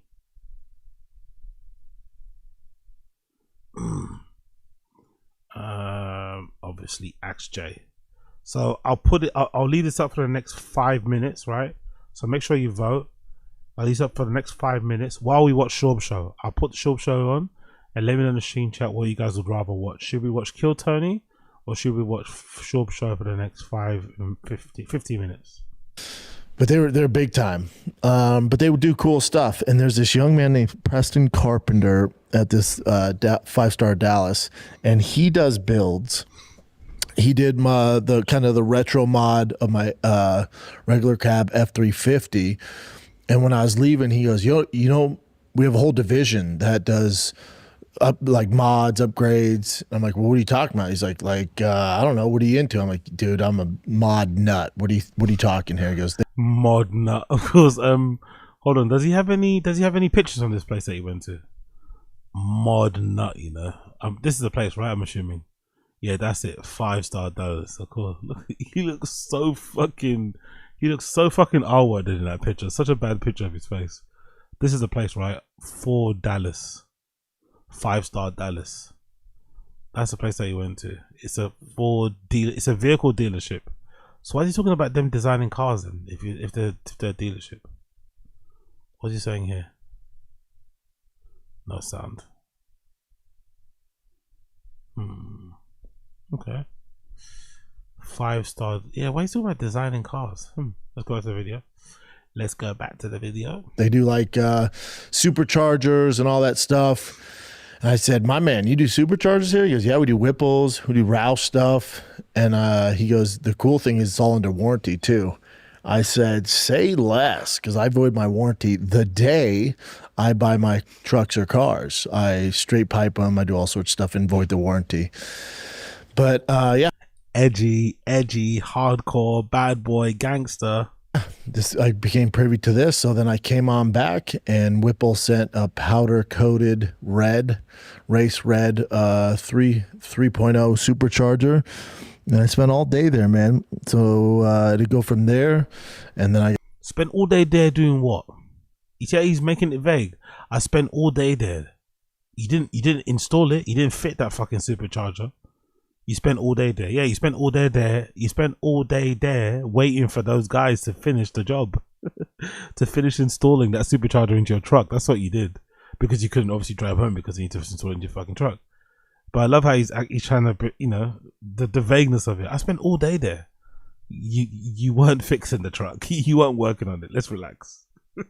I got something else in store. That thing's going to cook. That thing is going to cook. But I had a great time. Love Dallas. While I was there, I got the news that Micah Parsons got traded to the Green Bay Packers. They were not happy. The vibes were not good. Texas has had a tough few days. You lost Micah Parsons, right? Jerry Jones is destroying that team. And then... exactly, Jack Donahue Jr. in the waiting room drinking free coffee, watching Blues Clues. Exactly. Fucking nobbling down on the fucking custard creams, biscuits and shit. You know what I mean? Definitely. He's definitely the type to eat all the biscuits in a tray and leave one. Might as well finish that one, bro. Why are you leaving that one? The University of Texas lost to Ohio State, and Arch Manning is taking a lot of heat, as the kids would say. Arch Manning is taking some heat. This is my 2 cents on Arch Manning. He's trying to be sports guy, brother. You don't have the range, man. Just stick to baseball, stick to the UFC and shit. You don't have the range. He doesn't know nothing about football. Nothing. I don't even know nothing about football. I know nothing about American football, and I can even tell by the way he's speaking, he doesn't know what he's talking about. He's just trying to jump on the fucking bandwagon. He's trying to jump on the fucking conversation that's going on right now. But he doesn't know jack shit. He doesn't know fucking jack shit. I'm all but certain of it. He doesn't know nothing about basketball, nothing about football, zero. He's trying to be the sports guy, bro. You're not the sports guy. You're the combat sports guy. That's it. I could do it on Firing the Kid tomorrow, but Brian doesn't know shit about football. So I'll give a little bit here and then we'll get to the fights. Here's the thing on Archer Manning. And why insult Brian to make yourself feel better? Brian's not there. Just tell us the information. Come across knowledgeable, come across informed, come across somewhat passionate. Do that first. You don't have to bring somebody down who's not even in the room to try and protect yourself and make yourself feel good. Let's hear what he has to say. Let's see if his take makes sense or if he jacked him with somebody else. Most of the people that played football and know a few things about football tell you this. Arch Manning is the real deal. He's a talented kid. There's a few things going against him. It's his first major game, right? First major game. They're ranked number 1 in the nation. There's a lot of hype on him. Not really deserved, right? He was the favorite to win the Heisman, which is wild to me. But he's that dude. But you got to realize he's playing against Ohio State, national champs last year. Everyone's like, oh, they've lost so many players. It's Ohio State. They'll figure it out. Probably the best defense he'll see all season. So that's an issue is the coverage and the defensive looks. And also, there's no blueprint because that defense coordinator is new and he comes from the NFL. You haven't seen him at the college level. So they didn't have a lot to work with. So the first time they're seeing what kind of defense Ohio State, who has, the best safety in the nation, ridiculous cornerbacks, their whole defense is basically NFL caliber. So he's never seen that. Was some of his throws off? 100%. You're going to see that loss is going to age like fine wine because I don't think anybody's going to beat Ohio State. They have their issues with Michigan, but everyone wants to go so hard on Arch Manning right now. I was at this party, and everyone's in Texas gear, and they have Arch Manning jerseys. And one legit dad was like, honey, you still got that receipt to Dick's? I'm taking this shit back. Dead serious. I'm like, buddy, you got to give this kid some leeway. And it's also weird for me. I know I'm in Texas, and it's all hook 'em horns and all that shit. You got to realize, I grew up in Denver, Colorado, and played at University of Colorado. We despised the Longhorns. So it's weird for me. You know what's funny? Because somebody posted on the Firing the Kid Reddit that you have a gun? Big up Sadaziz. Appreciate you. Chin behind the cam nodding off 50 milligrams Cratamorin. He has no idea what's going on. Chin is barely conscious right now. That's a good point. Somebody made it in the Firing the Kid. Big up Sadaziz. Appreciate you. Someone made a point on the Firing the Kid subreddit that he actually has a Texas Longhorn tattoo on the back of his neck. So he's talking about how he's from Colorado and Texas Longhorn were the bitter rivals of the Colorado and shit, which I'm not even sure if that's true. I don't know if that is true, but allegedly, there was some rivalry there. So imagine moving to Austin, Texas, and then the first thing he does as a CU buff fucking alumni is to go and get a pair of fucking a Longhorn tattoo done on the back of his neck. Weird, isn't it? That's a bit strange.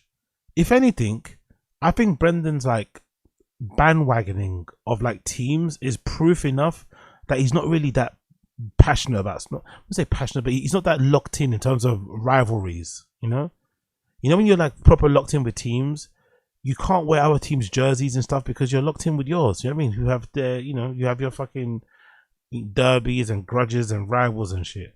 So I think his constant switching of teams and having many teams that he follows, having an entire fucking wardrobe full of every team that you can mention in any sport, he has a jersey from them. I think the reason why he does that is because of this. He also doesn't understand rivalries and shit, doesn't really get it, because it's how could you be the rival of the Texas Longhorns when you're in college, which you guys in America take very seriously, right?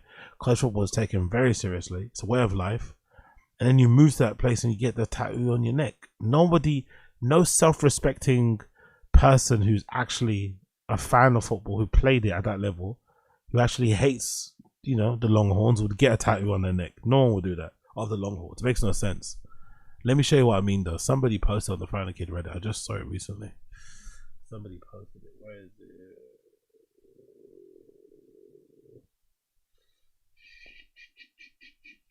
There you go. I think it might be this one.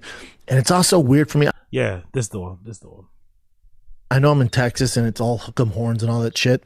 You got to realize, I grew up in Denver, Colorado, and played at University of Colorado. We despise the Longhorns. A few moments later. Exactly. There's a Longhorns tattoo. We despise the Longhorns, but there's Longhorns tattoo. That makes sense. Bye. One more time. No instructions for me. One more time. And it's also weird for me. I know I'm in Texas and it's all hook 'em horns and all that shit. You got to realize, I grew up in Denver, Colorado, and played at University of Colorado. We despise the Longhorns. A few moments later. That makes sense. Bye. Anyway. You know him. Let's get back to the poll. Let me just finish the poll quickly. What are you guys saying with the poll? Let's see what the poll's saying. I'm going to end it now. Cool. Shub Show wins. Jesus, bro. You guys hate Kill Tony, innit? You motherfuckers hate Kill Tony, don't you? Jesus Christ. You guys hate Kill Tony. Fucking hell. I love it. But big up. Ended the poll. Poll has been ended. Thank you for taking part. Shub Show won by 39%. AxeJ got 39%. And Kill Tony got 21%. Fair play. Fair fucking play. Let's go back to the Shub Show then. I like him, and there's a little more wiggle room there. My boys who I played with are like, dude, what the fuck are you doing? Your kids in Texas jerseys? I'm like, it's basically the professional team out here. There's no way to avoid it. I like watching them. The city's better when they win, but I grew up despising Texas, man. Longhorns. I mean, you know, I'm 40 now, so it's okay to kind of like them. And the one thing that gives me wiggle room is they're in the SEC, so they're not in the same conference. But they, one of my last football games I ever played in, besides the Peach Bowl, they beat us 70-3. 70-3, Chin. That was the Vince Young year. They were good. They were damn good. So, yeah, it's weird. It's a weird back and forth for me. But if you're listening to this, a young kid, you know, his uncle's Peyton Manning. He's going to be okay. Hold on. Did he say if Archie Manning's listening to this? It's a weird back and forth for me. But if you're listening to this. If you're listening to this, the ego in this guy, Archie Manning, if you're listening to this, Brendan says you're gonna be okay. Uncle Brendan says you're gonna be okay. What? Like, he actually thinks people. Oh my god, bro! I think you have to believe it. This is the level of delusion you need to be successful in life. Fuck you now. A young kid, you know, his uncle's Peyton Manning. He's gonna be okay. He's going to be okay. You got to give him some slack. Watch how other quarterbacks do against that defense and that defense coordinator. He's dealing with a lot of things that are out of his control. He'll never see another defense like that ever again until they get to the playoffs, the BCS playoffs, which 12 teams. So they'll make that, and he'll get better as this season goes on. You got to give this young kid some slack. You got to give him some slack. But yeah, so the Longhorns lost. Mike Parsons got traded. It's tough right now in Texas. My Dodgers won last night. Will Smith, DH, baby. We're in first place. Will Smith? Will Smith. You know, getting jiggy with, baby. Oh, psych. Come on, dude. Will Smith, the catcher, best catcher in the league. I don't know shit about He's on a drought right now, but he had all the best stats. How he was in the MVP conversation is insane to me. But yeah, Will Smith, come on, baby. I never knew. So good. He's been in a slump this last month and a half. Before that, maybe the best player in the MLB. You know, I mean, Otani's gonna Otani, so he can. But yeah, he came in DH and hit the game-winning home run. Nice. Because we were about to get swept by the Reds, which is wild. Dodgers are frustrating, man. I needed that one because with Texas losing, the whole neighborhood was a little down. Michael Parsons getting traded. But college football, I can't get into. I watch a ton of college football. Love college football.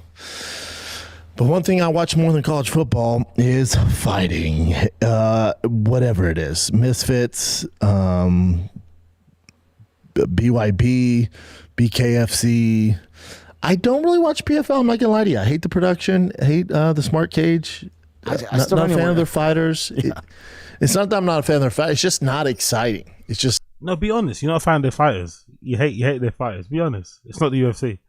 Brendan's that kind of guy and doesn't watch anything else apart from the main big leagues. That's it. If it's the little leagues and stuff outside of it, he's not watching any of that shit. He's just watching the main big leagues on nice glitzy fucking ESPN and shit. That's it. Just be honest. Say you don't like the fighters, you don't like the league. It's okay. And obviously, yeah, exactly. And you hate France and Ghana. Exactly. It's not. But Misfits is kind of they kind of crushed it with this card, especially with the three. You had a main event, but really you had three main events here. Kid Dylan Dennis, right? Yep. You know, he's had his issues and he's a polarizing figure, but I like Dylan Dennis. He's so misunderstood. He's not really misunderstood at all. To be fair, he's a bit of a knobhead. It's incredible, isn't it? The consistency. Any time there's a complete knobhead in media, a complete dickhead, a cunt, who, you know, through their own folly, their own fucking indecision, their own recklessness, their own idiocy, their own narcissism, their own greed, their own delusion. Anytime somebody like that makes it famous or does something stupid in media or just something in culture, people like Brendan so quick to like give them the benefit of the doubt when they have a track record of just being a dick. Again, there's nothing wrong with Dylan Dennis. He can be funny, but it's undeniable that Dylan Dennis is a dickhead. I think even Dylan Dennis would admit he's a dickhead. But Brendan's like, no, he's just misunderstood. No, he isn't. He's not misunderstood. He's just a dickhead. You can enjoy him. You can enjoy his content. You can enjoy what he does. You can enjoy kind of watching him from afar.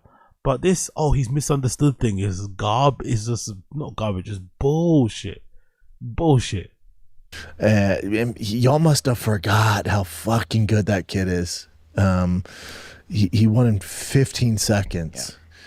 Yeah. Tony Ferguson, thank God he won, dude. Thank God he won. Thank the Lord he won. Shout out to Salt Poppy for even taking that fight, man. And then Darren Till, Luke Rockhold, that knockout was vicious. I'm curious to see what it says here, because if you know your law, you know that Darren Till fucking hates Brendan. He's not a fan of Brendan. Darren Till is not a fan of Brendan. Darren Till's a fan of Brendan the same way Michael Bisping is a fan of Brendan. He doesn't really like him too much. And I think Brendan said some not so nice things about Darren Till in the past. I think he's taken some glee when Darren Till's got knocked out badly. So I'm pretty sure. Really? Big up $1 deals. I'm on the front line here in Texas. My name is in the bucket. Really? But that's not. But that's a premiere, no? That's not live that they're showing. You're not on the one that they're showing on YouTube, are you, brother? I'm on the front line. I'm drunk and I forgot my minute. Don't suck the windshield. This is big up $1 deals is going through it. Big up $1 deals in the stream chat. You're going through it. Are you there now while it's filming, or is it something else? Big up $1 deals.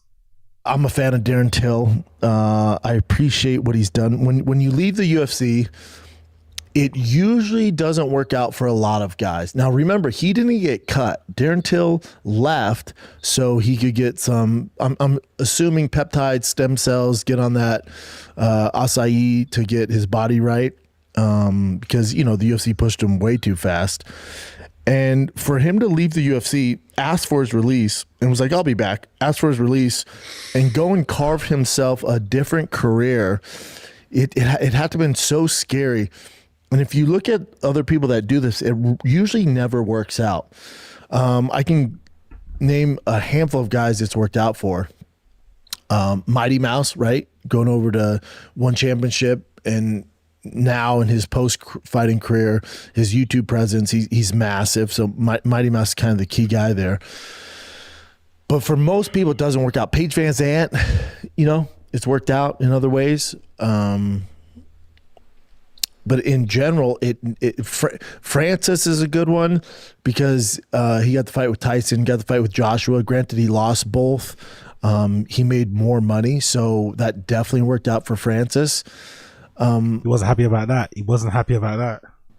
So you got to give Darren Till credit for banking on himself and putting in the work. Because when you leave the big show, and I don't care what, Misfits, whatever other organization you go to, especially if it's not MMA, if it's like these boxing events, power slap, you're still not in the big show. So guys can have a tendency to kind of fall off from their training and their discipline, and it gets kind of sad.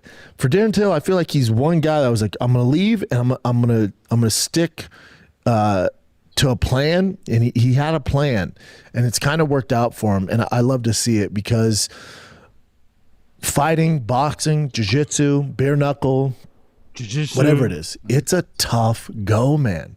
There's no blueprint. It's not like these other sports. It's just so different, man. So for a guy to leave the UFC and have success, God, you love to see it. You love to see it. And with Darren Till and Luke Rockhold, you're dealing with two different paths. For Rockhold, he seems a little lost, He seems a little lost, where Darren Till's still younger, hasn't had as many vicious knockouts. So this was a tough fight for Luke. And I love Luke. For those of you hanging on, we got 3 more minutes of Shulb Show left. 3 more minutes of Shulb Show left. Hang in there. 3 more minutes. But he needs to find his thing. He needs to find his identity. At his age, can't be doing this stuff, But why not though? If he loves fighting, again, this guy's got such PTSD about his fight history or his fight, career. But why not? What else is he gonna do? You know what I mean? Like, why the fuck not? Why the fuck not? What else is he gonna fucking? You have a do? gun? Big up Young God Vibes. I rather watch paint dry on a rainy day. 3 more minutes, Queen. 3 more minutes, Queen. 3 more minutes. Hang in there. He can't. Darren Till, he's still young, doesn't have all the miles on him like Luke does. So his identity can be fighting. That's what it's going to take to go to where he wants to go. But for Luke, he has to find that other thing, whatever it is. I don't know what it is. I don't know what he's into, but he has to find that other thing. Play this, Chin. This knockout's bad, dude. Devastating. It's always too when your legs twisted behind you. Ugh. Yeah, it's never good. Mm-hmm. Yeah. I mean, I love Rockhold. I hate to see it, but proud of Darren Till. Let's take a little break, kids, because this episode of the episode. I love how it says episode. It doesn't say episode. It says episode. Cool. Quickly move on from this, right? Let's have a quick little break from this. I want to show you something. Let me show you this Review Tech USA clip, because I thought this Review Tech USA clip was fucking hilarious. Review Tech USA, aka Richard, decided to very ill-advised this, right? Very ill-advised from Richard. He decided to invite a troll on. He decided to have a troll on, and the troll fucking ripped into pieces. This is so fucking good. Big up Renton Leia. Look at this. Dicker's dumbass decided to call Ames on Zoom to try and clown him in front of his audience. Ames calmly rage baited the man into screaming at the top of his lungs. So yeah, let's hear Review Tech USA trying his best to dismantle a troll, but obviously losing. I am handsome. I agree. I appreciate it. What do you do for work? I strip. No, you don't have to tell me where. You don't. What do you do for employment? What do you do to keeps you gainfully employed? I'm curious. Well, I beg Dark for Onitas money on the donated internet like some $5 from fat Super loser Chat. that lives with his Can mom. you tell this idiot you So can you back don't- up without access so they could never see the contents? BTW, this guy sounds So like you don't have a some job. Special ed you. Yeah, even Jay Oh, thinks you're I kind of don't- cute. I don't have a job, Rich. I sit around all day in my mommy's basement polishing my shotgun on my Amazon Basics futon pull-out sofa bed. My mommy. But it is true though. He actually does live with his parents. It's fucking wild, isn't it? He does live with his parents. 40-something plus years old with kids and shit, sitting in the basement raging at fucking people on the internet. It's fucking crazy. Do you pay a mortgage? I actually own a house and pay a mortgage. You took over fiduciary responsibility of your parents' mortgage. You do not have a mortgage in your name. Yes, I do. I have the No, you mortgage is in don't. my name. Well, how much was your down payment then? You don't have to have a down payment. Why Yes, do I? you do. No, you don't. Yes, you do. Ames, I forgot what it's called, but you actually could take it out of the. Yes, when your parents go to retire, but you still have to show financial incentive, or not incentive, but No, like, I forgot what it. You're gifting the equity. Yeah, It's they called- gifted you the equity in the home, and you took over financial responsibility for the home. You've But never. I bought own the anything. house. No, you don't. The mortgage is in my name. What are you? It was passed on to you. Okay. What are we talking about here? Who cares? You being a Who bitch. cares? You make no money. You live at home and don't shower. I own a house. I do shower, and this is about none of that. Are probably a virgin pushing in your 30s too. Point being, I'm is, not the one that slept with a homunculus and produced 3 homunculi. Jesus Christ. See, I can't talk to you. Talk about my family Christ. and kids. Say that to my fucking Well, face. Lauren's a Say it fat to me. bitch. I love this, by the way. He always does this. Review Tech USA. Whenever someone mentions his kids, he goes on this. He starts going his moral grandstand shit. Whenever someone mentions his kids, he starts morally grandstanding. You can't talk about my kids. The guy doesn't even look after his kids. There's a story out there allegedly that he calls one of his kids to be blind through negligence and shit. But when he's losing a fucking argument, don't talk about my kids.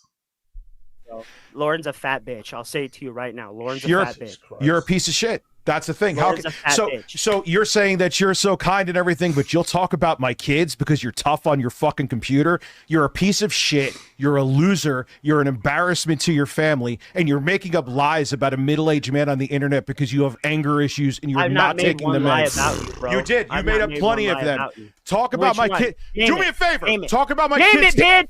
Name Talk- it. Name Stop it. being Come tough on, on the internet. bitch. Come Stop. on. Come on. Stop being tough on the internet. Come on. Tell me Stop about being. it. This is so American, man. This is the most American spat I've seen in my life and heard. It's just so American. Come on, stop talking about my kids.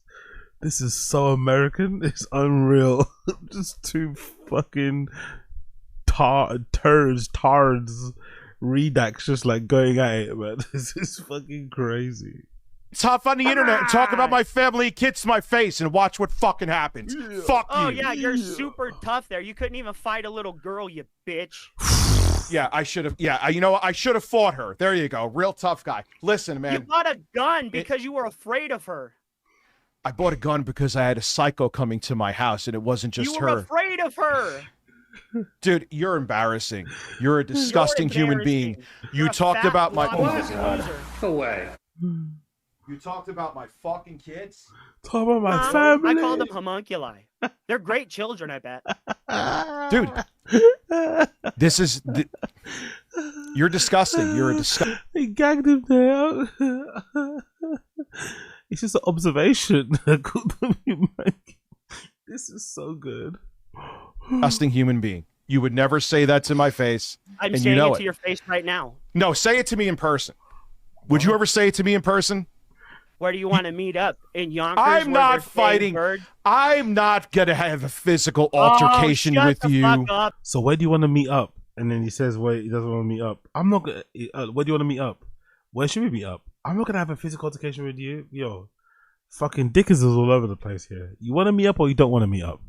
Then stop saying meet me in person, you chicken No. shit bitch. Would you say that to my face in person? I Is my just did. fucking point. This I is just not in did. person. I'm talking like It's if you were person right to here person right now, fat boy. talking about my kids, you single fucking loser who couldn't fuck Hey, to a save your single life. fucking loser. Are you? Do you have a living in your girlfriend? Do you? mommy's Do you have you? basement? Have you ever reproduced? Have you ever had sex? Yes, I've had. Have you ever reproduced? Have you heard the fact that the fact that Dickers has had sex is fucking disgusting in itself, and the fact that he's bragging about it as a way to kind of show off his manhood, that he's more of a man than the other guy because he has kids is fucking insane, bro. Had sex, and I can guarantee you. You it was hesitated with saying women that. and not homunculi. Dude, you all right? I have to end this. You're talking about I my have to fucking end family. it. Why couldn't you just keep it to me? Why do you have to be a piece of shit because you don't feel I comfortable in never an said argument? anything about your Why kids. did you talk why did you talk about my kid's mother and my kids? Why? I What called is that? your kid's mother a fat bitch because she's a fat bitch. Jesus Christ.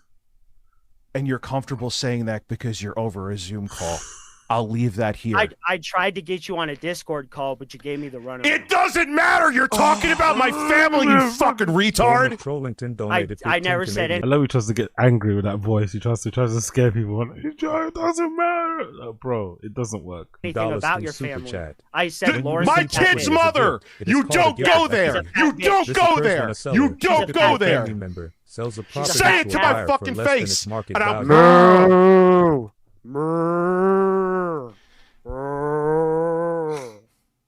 Dude, he's making the moo sounds. That's fucking incredible. Well, you know what? Gagged him. Gagged him.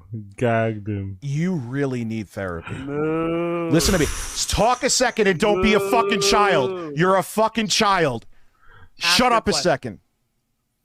You need help. This is help not do I healthy. need? What help do you, dude? Look at what you're doing right now. The obsession that you have. Let me go through your Twitter. I'm making fun of you.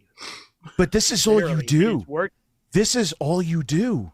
You do nothing. Jesus Christ. Absolutely, absolutely destroyed. Moo. Moo. Oh, so fucking good. So fucking good.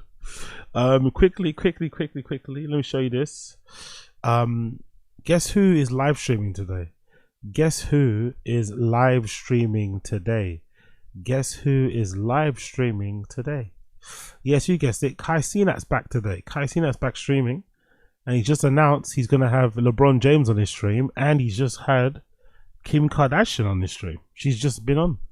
But allegedly, according to Fearbuck, Kai Cenat announces that LeBron James will appear on his Mafia-thon free when he hits 1 million subscribers, and he will shave his head. That's pretty cool, isn't it? Once we hit 1 million, the person that will be shaving my head will be LeBron James! That'd be cool. LeBron James on the live stream. Kim Kardashian pulled up to the live stream too. First things first, I'm the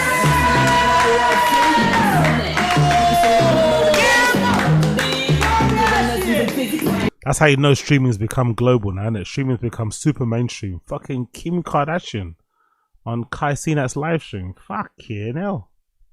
Niggas wanna run a train on her. bad bitch like this. Below and pick it up just like this. Cut back east, cut them boots, cut the twist. I ain't know something with the aim ticket on my wrist. Taking all the liquor straight, never chase. Never stop like we bring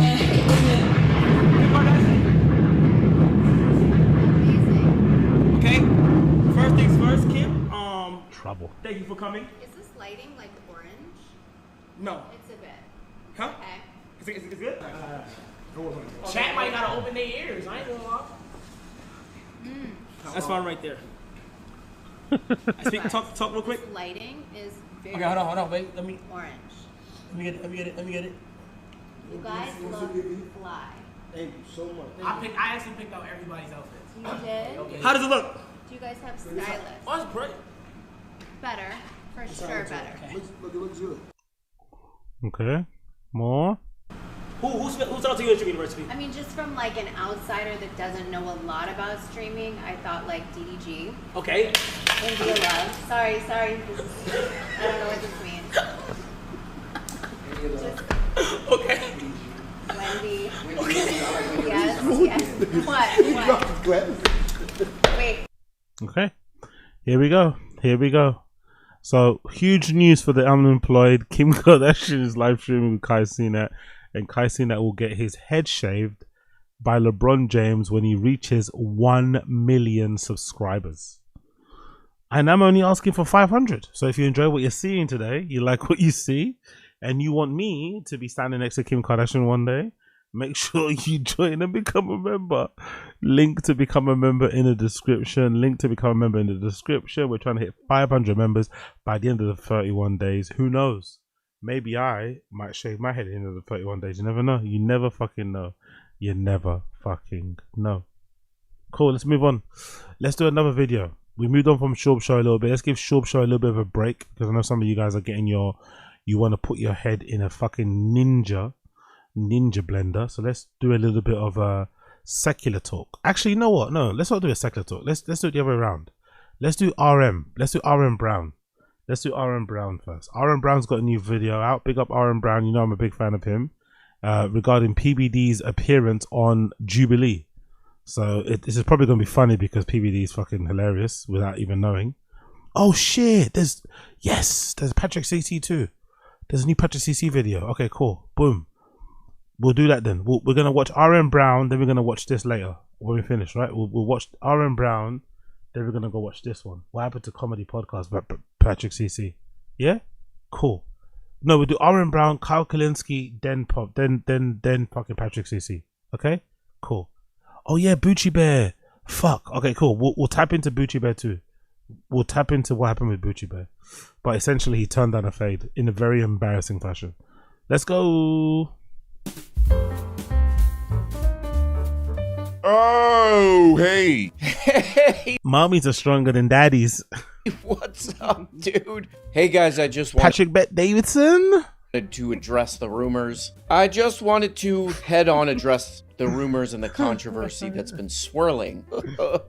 Taking myself pretty seriously there. I just wanted to address all the smears and defamation that's been... I think I want to do this too. Eventually, I think I'm going to get a green screen and do this too on the back. Maybe I'll just do a green screen doing the flag on the back. I think I want to do that next. That's my next thing I'm going to do. I'm going to do a green screen. That's been coming my way. Okay, get a shot of my face looking really serious for the thumbnail. Just want to make it very clear.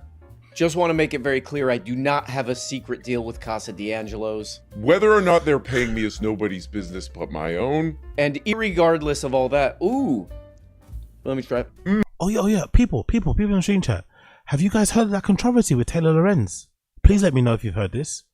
Did you see that thing? I'll probably cover it tomorrow.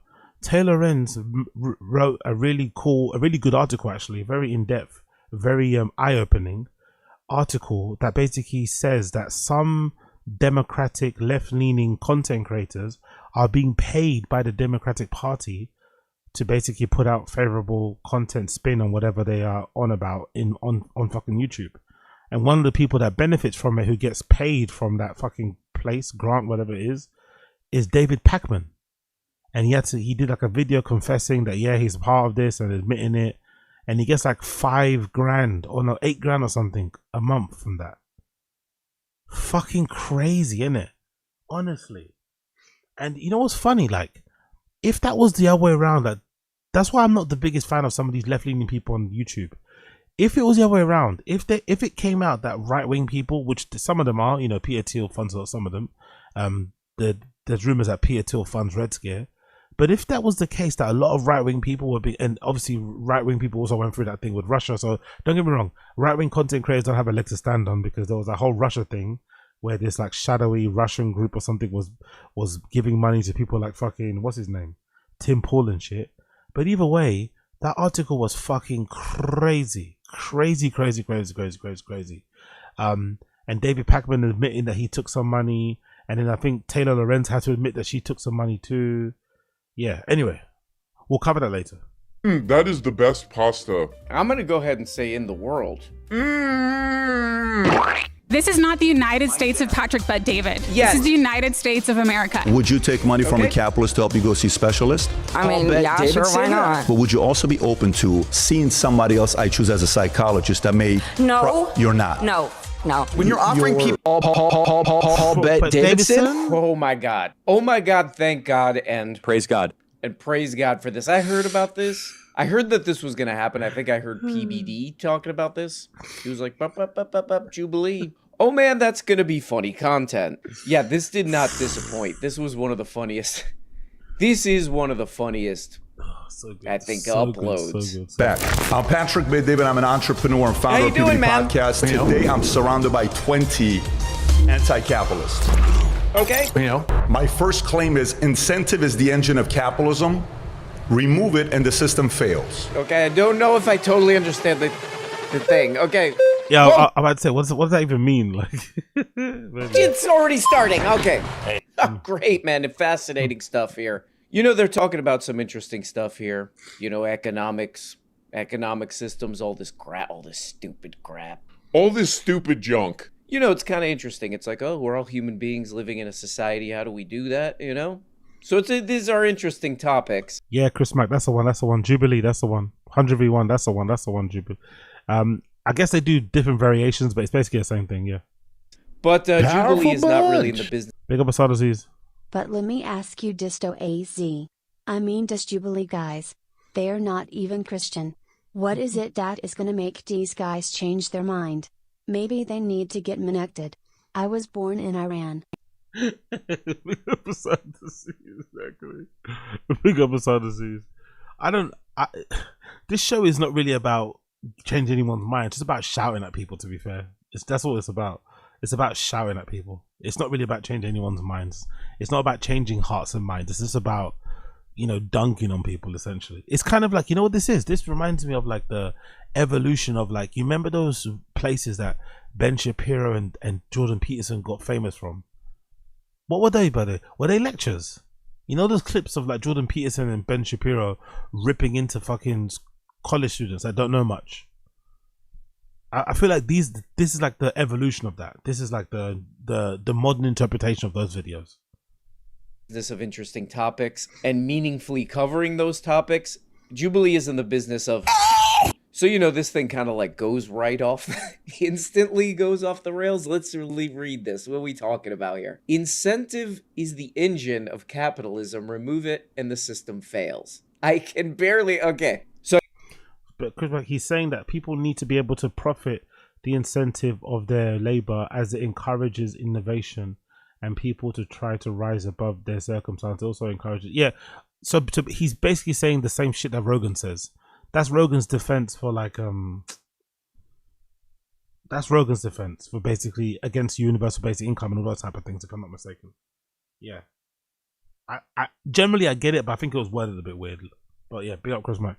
I guess what we are meaning here, what we are meaning to be saying here is like, okay, if the profit motive isn't there, then if you take that away, the profit motive, the whole goddamn thing falls apart. Everything falls apart, I guess. Right? Is that what this is supposed to say? Okay. All right. Okay, we got some manner of an argument. Oh. Ooh, okay, let's check it out. That's a situation of inelastic demand. No, it's when not. The amount that you're willing to pay... Inelastic demand. Okay, this guy sounds like a knobhead as well. He came in with big words trying to impress Patrick Davidson. Is not based on the value of the service because your life does not have a finite value. In the US, 66.5% of all bankruptcies are because of medical debt. In most other developed nations, that number is way lower, if not zero. And at the same time, the US does not have one of the best health. That's pretty crazy, isn't it? 66% of debt is because of medical debt. God damn. People are getting in debt because they're getting sick and like breaking things, surgeries and shit. That is horrendous, isn't it? That is really fucking bad. Is there like a big industry? This is top of my head. I have no idea if this is true. Please forgive me if this is ignorant or if I'm fucking naive. I just thought of this at the top of my head. Is there like a big industry of like garden doctors and stuff and nurses? Maybe people that got like struck off, but they can kind of like help you on the low for cheap and shit. Is that a thing in America? That must be a thing, right? With healthcare being expensive, there must be like a, what do you call it? Black market healthcare. Does that exist? Like, I don't know, junior doctors, people training to be one, people lying that they're ones, people who went to prison for malpractice. Do those guys practice still, like on the low in their gardens? Is that a thing or no? care systems in the world. That tells you the government doesn't know how to spend our money. No, they keep in our raising case, taxes, we we're keep spending more money, and they don't know how to spend the money. No, most of that money is coming from private insurance. In fact, 77% of the people who Patrick got went lost bankrupt there. from medical Okay. debt had. Okay, I love PBD. Paul Bet Davidson? I love Paul Bet Davidson. I do think he's like legit funny. But this is like the first 10 minutes of this stupid Jubilee thing. And it's already like, okay, what the hell is this? What the hell am I watching? What's the point of this? Because I guess the Jubilee, what do they call them? Like the Jubilee main guy? The Jubilee guest. But this is like literally the first 10 minutes of this thing. And PBD already. Big up Teju, bro. I went to India for my shoulder surgery. Literally, 1/7 of the cost, around $1,500. My knee surgery in the US cost me $8,000 out of pocket. Oh my god, it really is bad. Yeah,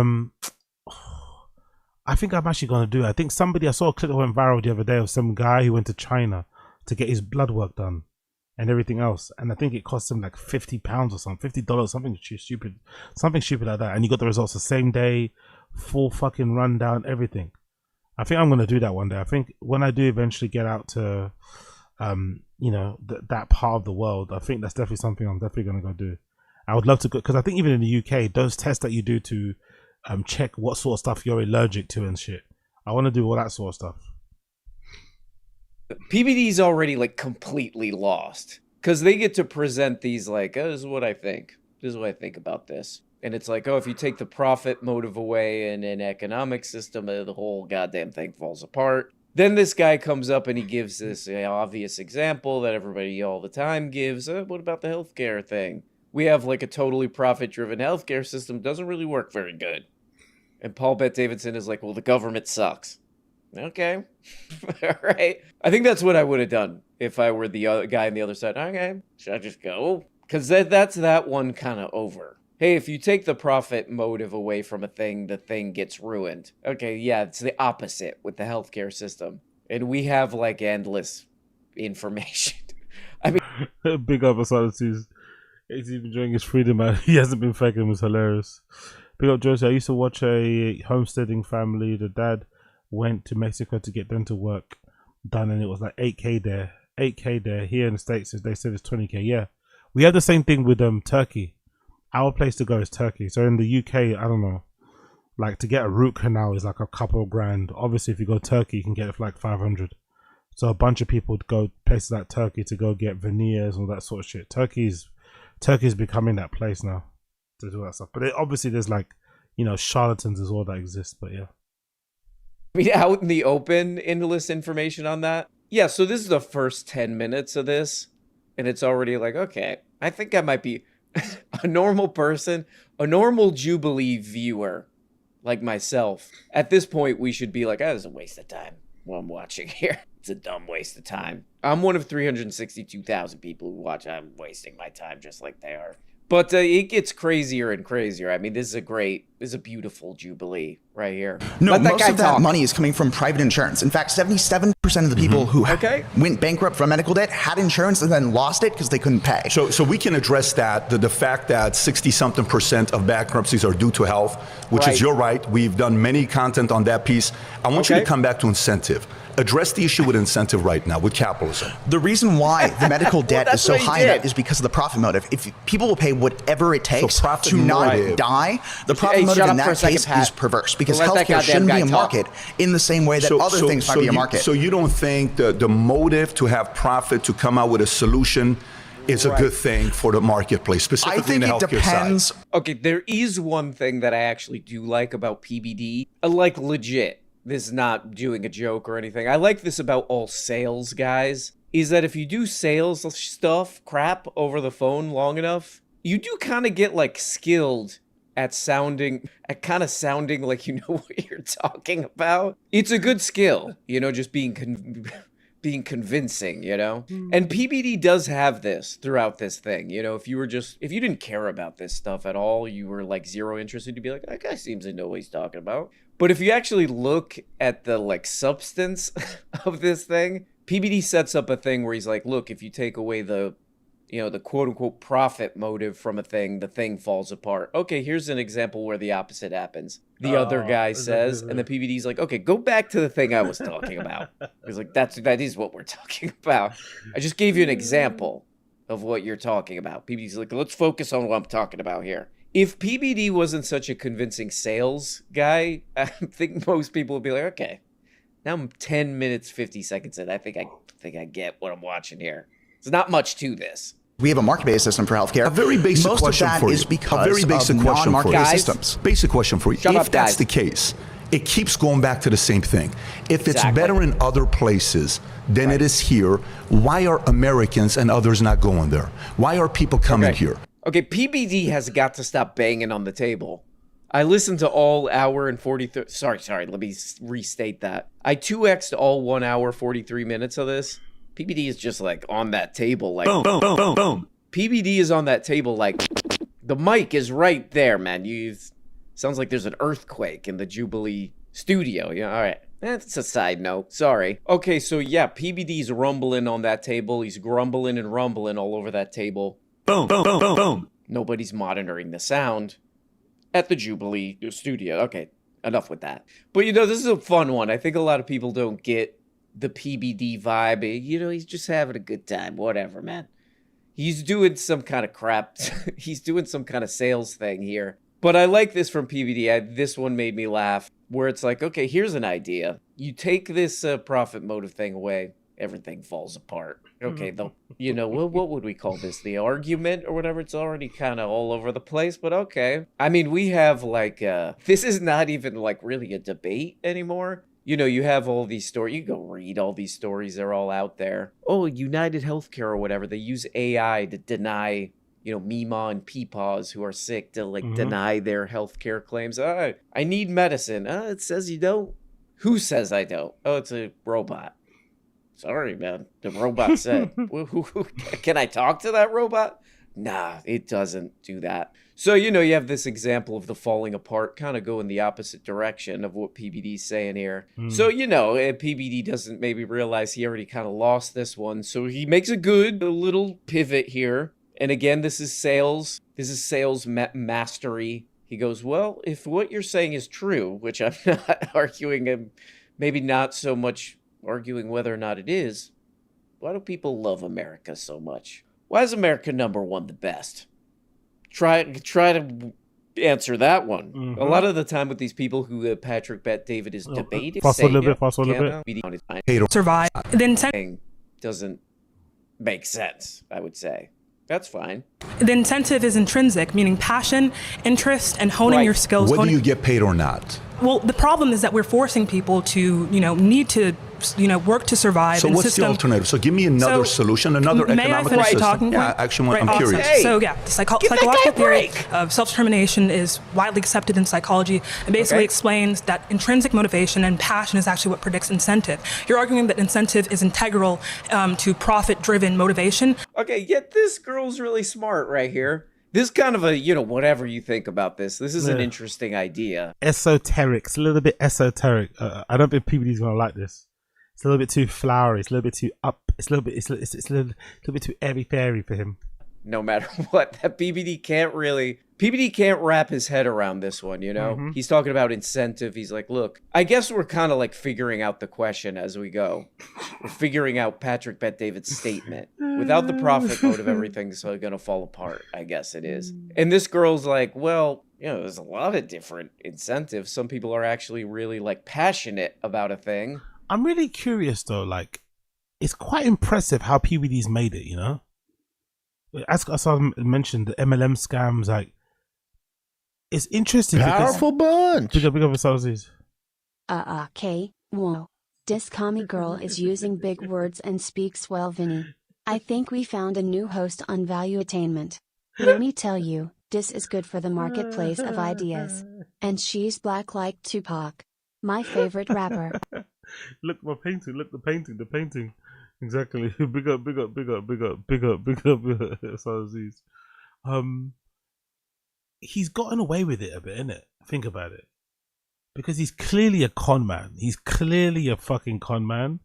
But because he built that podcast up, people don't really see that anymore, right? He kind of did it well. He kind of came in scamming, but then he built up the pod. So now the pod's the main thing he's kind of known for. But people kind of forget about the scamming, but he still probably does scam in the background, you know? But you can tell he's a fucking bona fide scammer. You can just tell from how he speaks. You know, you can just tell. And they want to figure out that thing. That's a motive. That's an incentive. What about that one? And PBD's like, well, yeah, right. Okay, so far, this is what we got from PBD. You know, he's like, look, here's my idea here. Good luck defeating this one. Without the profit motive, everything falls apart. Then this guy comes up, he's like, top. Actually, a lot of money. Theology. So what college did you go to? USC. You went to USC. What did you major in? Sociology. Sociology. Where do you live? Who's your hero Where do you live? What's your phone number? Hey, PBD. as a professor? Who's Wow, the professor you look this up to? doesn't seem like a topic Do you know that's why I related to asked this Gap. question? He's doing sales stuff. Let me ask you this. Who's your favorite guy? Who's my favorite guy? Yeah, try to buy time. Try to buy a little time here. Keep you on the line. You get more invested. Then I close the deal. Wait, you're not trying to sell me anything. Actually, I brought with me some of my Future Looks Bright hats. PBD, stop doing sales everywhere, man. The reason why I asked this question is because somebody convinced you of that. Somebody convinced you that that is the way that psychology and studies convinced me of this fact about the human mind. Unfortunately, to your claim, results show that the greatest economical that system intrinsic is motivation predicts more capitalism creativity that allows and more people to go profit above and than beyond anything and like solve extrinsic every motivation. single issue out there. An entrepreneur who gets up, who says, What was your claim again, mister? I'm going to incentive. I do like, what was your claim again, mister? We need to bring back mister. What's good going on with you, mister? Hey. Mr. is worse than Unc. Mr. is way worse than Unc. Mister? Hey, mister. I don't think you know what you're talking about. Okay, so this is a fun part right here. Poor PBD. Paul Bet Davidson. All these people giving him a hard time. I think this part he just kind of forgets. I think he just kind of forgets what he's talking about here. Here we go. Right. If somebody is not utilizing their time properly and accordingly, of course the market's Choice not going to pay how? you Do you more. think that, like, they brought up single mothers earlier. Do you think that single mothers are sitting around playing Fortnite 15 hours a day? Unfortunately, single mothers were manipulated on what happened. Is that a yes or no? Single mothers were manipulated by what Lyndon Johnson came out with. They changed the benefits on giving single mothers the incentive to have kids on all the welfare program. That changed our system in a major way. The feminist movement got single mothers to believe they don't need men and they're going to do everything by themselves and they don't need a man to help them out. This division that's happened between us caused many people to be in the situation that they're most at. households are 50-50. Feminism was one of the worst things that happened in America because it pinned men against women. Do you think that women are so People can be manipulated but they're and not brainwashed. stupid enough to do that because the majority There of are people so are splitting many- there are so nearly many towards people that bought 50-50. into a philosophy. No, they are stupid. They are stupid. I tell you this now. They're stupid. My wife is one of them. She's a woman, just like you. Bigger bed, bigger boobs, nicer face, of course. Doesn't talk back to me like you do, but she's stupid. That stole decades away from their lives. Decades away from their lives because they bought into an idea that didn't produce the results.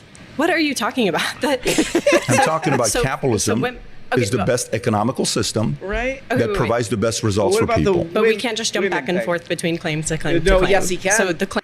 Okay, there he goes again, my man PBD, you know. You know, if you ever watch, like, real debates, they're kind of boring, you know. Oh, college debate. You know, a lot of them are stupid, you know. A lot of these are quote-unquote real debates are stupid, but at least they're like, you know, they got their little cards and they read a thing and they're like, here's my claim. And then the other person reads their thing and then they respond to each other.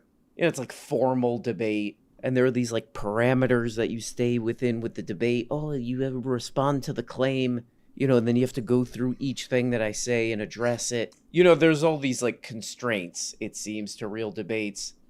PBD is like an outsider artist of debate. He's just like breaking every wall, breaking the fourth and fifth and sixth wall.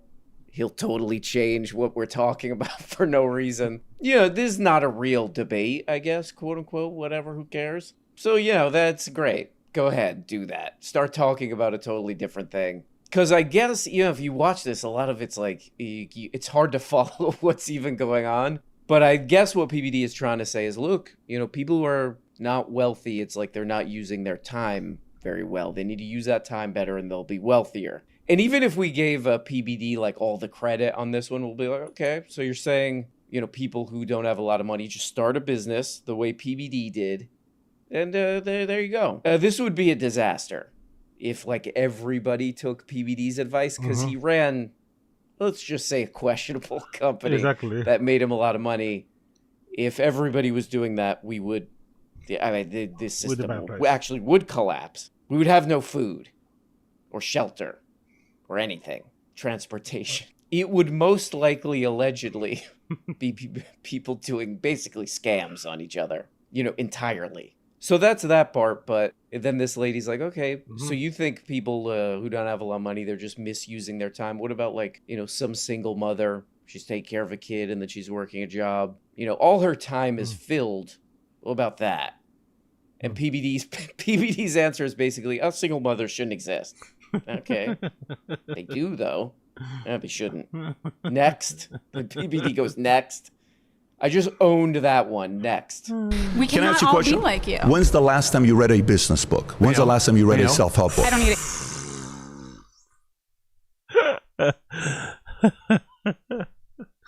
Self-help and business books will kill the world. Everyone just needs to he wants everyone in America to read Rich Dad Poor Dad. If you read Rich Dad Poor Dad, that will set everything straight. To answer that. When's the last time you read a self-help? I wrote a self-help book. Tell I'm me- a writer. I'm a creative. Tell me what and self-help book you read. I'm not. Give I me don't one. need to. Give me one you read. Are you willing to take one recommendation? No. You're not. Not for Then me. I can't help you. That's okay. I don't need your help. I didn't come here for your help. I You've came been here to flagged thank out. you. Good. Awesome. Bye-bye. I like that part because And it's I like, can't help you. oh my God, PBD cannot turn off sales mode. He cannot turn off phone sales mode. He's like, here's the deal. I got a recommendation for you, okay? Will you take my recommendation? Is that a yes? And this lady's like, no. Why would I? We're supposed to be doing a debate. And he's like, well, then I can't help you. Then I'm sorry, but I can't help you. And she's like, wait, well, what? It's so true. It's a debate. It's like, I can't. What do you mean help me? I didn't come here for a consultation. It's a debate. Then I can't help you. You want to be rich like me? You want to wear nice suits? You want to get yourself husband? PBD's a fucking legend. Then I can't help you. Oh, PBD's a fucking legend. Why are you trying to give me help? We're supposed to be doing a debate. And then PB goes like this. You're about to be value tamed. You're about to be value tamed. But this is a part in this Jubilee where it starts taking a weird turn where I think PBD totally Exactly. Because honestly, he eliminated like the batch. It's like, then I can't help you. he forgets why he's there. You know, that you're supposed to be making these like macroeconomic, you know, I don't know, historical, you know, I don't know, statistical arguments. And then he's just like, look, I'm a rich guy. I got advice for you as a rich guy. And they're like, what? Wait, what is this? Would you be okay if I pay for a specialist for you to go see? Yeah. Would you take money from a capitalist to help you go see specialist? I mean, yeah, sure, why not? I'm going to have you go see two. Do you live in California? Yeah. I'm going to have you go see two specialists. But would you also be open to seeing somebody else I choose as a psychologist that may... No. You're not. No. So you simply choose as a psychologist. I You're would- choosing who gets to determine No, what my mental health looks like. what I- No. Okay, then I wish you nothing but the best. Yeah, so I think... What's happening now? All right, thanks for Thank talking. you so much. Yeah. Yeah, you know, I What? It's like, what the fuck is going on right now? It's psychologists. knew this thing was going to be wacky because it's my main man, Paul Bet Davidson. the king of all media, the king of all social media. Paul Bet Davidson. Paul. But it's like, what the hell is the stupid Jubilee called? One capitalist versus 20 anti-capitalists featuring Cut your meat. Paul Bet Davidson. So they're supposed to be debating like a macroeconomic crap, and somehow we get into, hey, can I pay for your medical expenses? Can I pay for some of your medical expenses and send you to a psychologist of my choosing? And this girl's like, that's weird. Sure. How about we do this? How about I interview and I give you a job? Would you move to Fort Lauderdale? Ooh, man, that's Florida. Sure, why not? Would you move to Fort Lauderdale? Sure, why not? How about you and I document this? After this, you come, I do an interview with you, and I give you a job. And let's see what you do 90 days later. Okay, and I'll look up your company and all that kind of stuff, and I'll see it. But you like, see what just happened right regardless, there? Mike, Watch what you just did. Sure. You just said you applied to 477 companies who's not gotten back to you. Yeah. A business owner who's hiring aggressively just made an offer to you. A business owner by the name of Paul Bet Davidson. Fucking hell, he's such a knob, innit? You just wanna fucking smash that microphone over his head, innit? He is such a fucking patronizing, smarmy piece of shit guy, isn't he? Like, fuck, he thinks he's fucking Jesus, doesn't he? He thinks he's a Lord Savior, doesn't he? Like, what? A business owner? Like, shut up, man. Business owner. who do like... You said you're willing to move. Then you said, I'll look at it. You became selective. I didn't say I look at it if you'd let me finish my sentence. Go ahead. I want to hear it. I would like to look into your company to see exactly what you guys do. There's a lot of this kind of stuff where it's just like, is it really a debate? This is just like a weird, just an odd interaction between odd individuals. That's what Jubilee's going for. Can we... He came in wanting to debate them, but then he quickly switched to like, I'm rich, you're poor. You need my help. I don't need your help, you know? Like, he quickly pivoted to that sort of thing. Like, let me sell you a course. Let me give you fucking my 10 book recommendation. Let me tell you about fucking stoicism. Let me tell you about critical thinking, you know? Let me tell you about fucking... What's that fucking Peter Thiel book? Is it 001 or something? Whatever that fucking famous Peter Thiel book that everyone fucking quotes. Let me talk to you about Ray Dalio, you know? Like, all the fucking hits, all the hits are coming out. Capture. You know, this is what Jubilee would be like if it were a guy or something. Ooh, it's getting kind of weird. Oh, these people might yell at each other. Are you guys gonna yell at each other? Jubilee's like a little kid. Are you guys gonna yell at each other? Jubilee just wants people to yell / be weird to each other, regardless of if it makes any sense or if anybody learns anything from it. But this part is just a weird human interaction, I would say. It kind of proves the opposite of Paul Bet Davidson point, if it proves anything. Because this is some guy here, you know, I don't know what this guy's deal is, you know. But he's like, yeah, I'm a working guy. You know, he works in his shipping or some crap, who cares? And he's like, it's very difficult to find a job that pays enough. I've been trying to find something. It's very difficult to find something. And then Patrick Bet David's like, how about you do an interview with me and you come work for me? And then the guy's like, well, I'll check out your company. How about that? And then Patrick Bet David's like, see? I guess he's trying to prove that, like, oh, people actually don't want to work. They're just a bunch of lazy perverts. They're a bunch of lazy... toilets. But he's kind of proving the opposite here, because all these people get up and they're like, yeah, it's kind of weird that we still live in a human society or whatever where people have to, like, desperately take jobs. You know, maybe they're not reaching their full potential that way, yada, yada. And here's PBD where he's just like, don't even look into my company. Just say yes, because you're desperate enough to just say yes, not even knowing what the hell you're getting into. That's kind of the opposite point, BB. We started the insurance company. We grew it, helping middle-income families who didn't have another opportunity to create wealth for themselves. I just came back from our event in Vegas. Hold on, I'm not sure that's correct, though. Whoa, it is, though. Shut up, man. It's not correct, though, because where do you make more money I just from? came back from, we don't make more money from recruiting. I read the Daily Beast article that did that. I also watched CoffeeZilla's debate with you, where he pulled up receipts. CoffeeZilla, yeah, he mentions CoffeeZilla, 666. So the majority of the employees of your company don't make any money. Here's a question for you. For you. Bring up CoffeeZilla. Yeah. Daily Beast is a different story. Go to CoffeeZilla. Sure, of course. Do you think if I was worried about my business model, I would go on CoffeeZilla? What do you think? This is a funny part right here. This is probably good that this guy tried to call out PBD. He tried to call out Paul Bet Davidson. You know, because people should know about these kind of business. This guy does kind of get it mixed up. I think he thinks Paul Bet Davidson still runs this business. I think he sold the business. But anyway, who cares? That's not important. But what's kind of funny is that this throughout this whole 1 hour, 43-minute thing, PBD keeps hitting these two notes. He keeps hitting a couple notes. And one of the notes is numbers don't lie.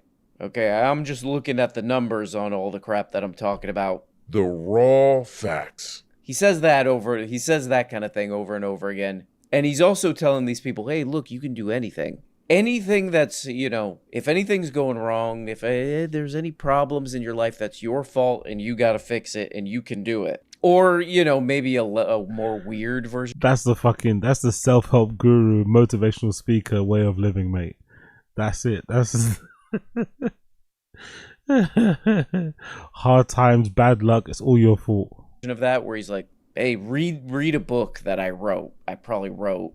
But Paul Bet Davidson is probably the worst person to listen to on either of those things, because he did make a lot of money from what I think should be illegal. What I believe should be illegal, which is one of these multi-level marketing things. There's been books written about this multi-level marketing crap. It should be illegal.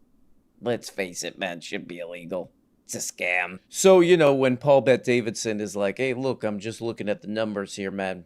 Numbers don't lie. Here's what I believe in this debate about making money or economics and all this. We have facts and data. But you do not want to look at the facts and data of a multi-level marketing company, especially the one from what I've read extensively about PBD's company. You would not want to look at the numbers on that. Because what they do with these multi-level marketing companies is they say, hey, they'll get people in some hotel ballroom or some Marriott ballroom or something. They're like, hey, you can make $4 bajillion by selling whatever crap insurance or whatever. But really, they're just doing this kind of scheme. It's basically a pyramid scheme where you're trying to recruit people, and then they're trying to recruit more people, and then you get usually fees, sign up fees, and then you look at the numbers on these companies and they're like, 99 or some crazy number, 97, 98%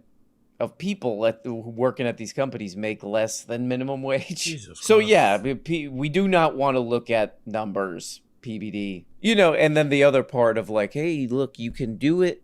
Any problem you're having, that's your own fault. I'll give you a self-help book to fix. That's but the world. This is Dave Ram sales crap. Federal Trade Commission says that 99% of the people that join an MLM lose money. Jesus That's a Christ. Staggering statistic. It's hard to actually believe. I'm not sure I do believe it. Okay. The AARP did a different. Okay, there we go. There's Dave. Even Dave, he's a pretty scammy guy. Even he's doing a little bit of this with that eyeball. Even he's like, hey, yeah, it's a scam. Okay, what else is PBD up to on this wacky thing? Here we go. Paul Bet Davidson. Yeah, the floor is yours. Go ahead. Whoa, 560,000 views on this in under a day. Oh my God. Okay, great. My final claim is the U.S. is more socialist than capitalist today. If you hate the system, you're anti-socialist. Okay, what does that mean? Hello. You're back at it again. That things How like food old were and you the shelter first time you thought you wanted to be a communist? How old were you the first time? Is that a response to any of the curious. statistics? No, because the statistics are against you. The statistics. It's never worked. There's so many Cubans that moved to Miami. They love their. PBD's getting upset about some statistics. What was the one from earlier? Federal Trade Commission says that 99% of the people that join an MLM lose money. Okay, there we go. Another Jubilee. Another making fun of a Jubilee. And I know I'm going to get demonetized or whatever the hell for this because Jubilee does not know A's. A means. Oh. But yeah, big up RM Brown. Big up RM Brown. Check out RM Brown. He's fucking fantastic. Check out RM Brown. Oh yo. What's I gonna do? Cool. Let's do Kyle Kalinske. Let's hear Kyle Kalinske rip into Rogan. So as you all know, Mark Maron has been calling out Joe Rogan on a regular basis. He's been doing a bunch of podcasts. Oh, somebody got their hair done. Somebody got their hair newly bleached. Newly bleached, newly trimmed. You got a little top up there. Nice.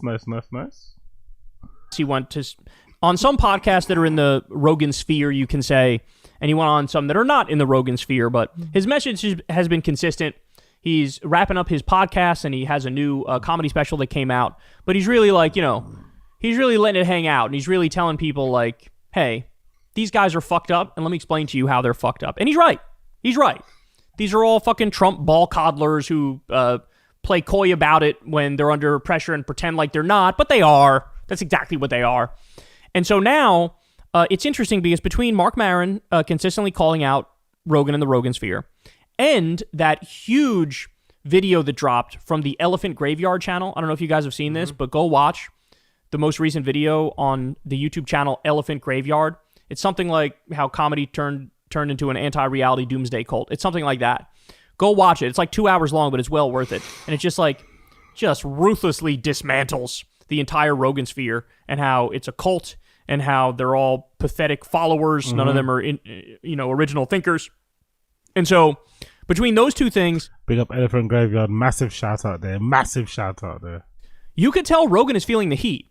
You can tell he realizes I don't think I'm the popular kid anymore. I don't think my group is the popular group anymore. I think we're sort of being mocked now, and we're being laughed at, and we're being taken down a couple pegs. And so with that being said, here's a video. Joe Rogan responds to Mark Maron's call out, and you'll see, man, he is feeling the heat. Watch this. That's funny. They think we move as a group. Yeah. They're all Republicans now. It's the things I hear people apply to this comedy scene. I'm just like, what the fuck are you guys? Look at this pathetic little yes man. There to butter up Rogan. I knew he'd hate John Rosa. It's worse than it. John Rosa, he's just trying to promote his special. He's just trying to promote his YouTube special, man. Leave John Rosa alone. Come on, man. That's embarrassing. Dumb. It's so ridiculous. Dumb. It's ridiculous. I read another article the other day about us being an anti-woke comedy scene. Look, why not just do great stuff? Go do great stuff. Don't worry about what we're doing. And we're not anti-woke. You're not anti-woke? You spent fucking 6 straight years shitting on woke people and saying wokeness is like the core of all the problems in this country. And now you're not anti-woke? So what are you, Rogan? Are you going to make the argument you're woke? Is that what you're going to do? You going to go dye the few remaining hairs you have left purple and put a septum ring in? Is that what you're going to do? What do you do? This is how you know he's feeling the heat. Now he's like, anti-woke? I'm not anti-woke. I don't even know what you're talking about, bro. Joe, you have got to be kidding me. That's a stretch even for you. Really? You're not anti-woke? Oh, my God. We're not anti-woke. There's no anti-woke. There's like a ton of left-wing comics at the mothership. It's like that's not what we're talking about. Yeah, we're not dwelling on that. We're making fun of things. All right, so it looks like Joe Rogan is acting like Joe Rogan again, because he seems to be in denial about the fact that he and his army of so-called healthy fellas are, in reality, just anti-woke comics. That's their entire identity now. So for Rogan to sit there and pretend like he isn't anti-woke might be the funniest thing he's ever said. It's almost like he forgot that there are literally thousands of hours of him ranting about this exact thing online. Like his whole migration to Austin was built around the idea that Governor Hot Wheels. There was this massive crowd of people desperate for comics to stand up to the woke mob, which of course he knew he could turn into a gold mine. And luckily for us, he documented that entire thought process on his podcast. Like all the way back in early 2020, right before the big Austin move, Rogan was already trying to frame this narrative to his audience. That there's this untapped market of people out there who just want to see edgy comedians push back against the dark woke mob. That is what became his business model. And he figured out that if he could round up enough like-minded comics and set up shop in Texas, that he could corner that anti-woke market and profit off of it for years. Like just listen to the way he talked about it with Mark Norman all the way back in January of 2020.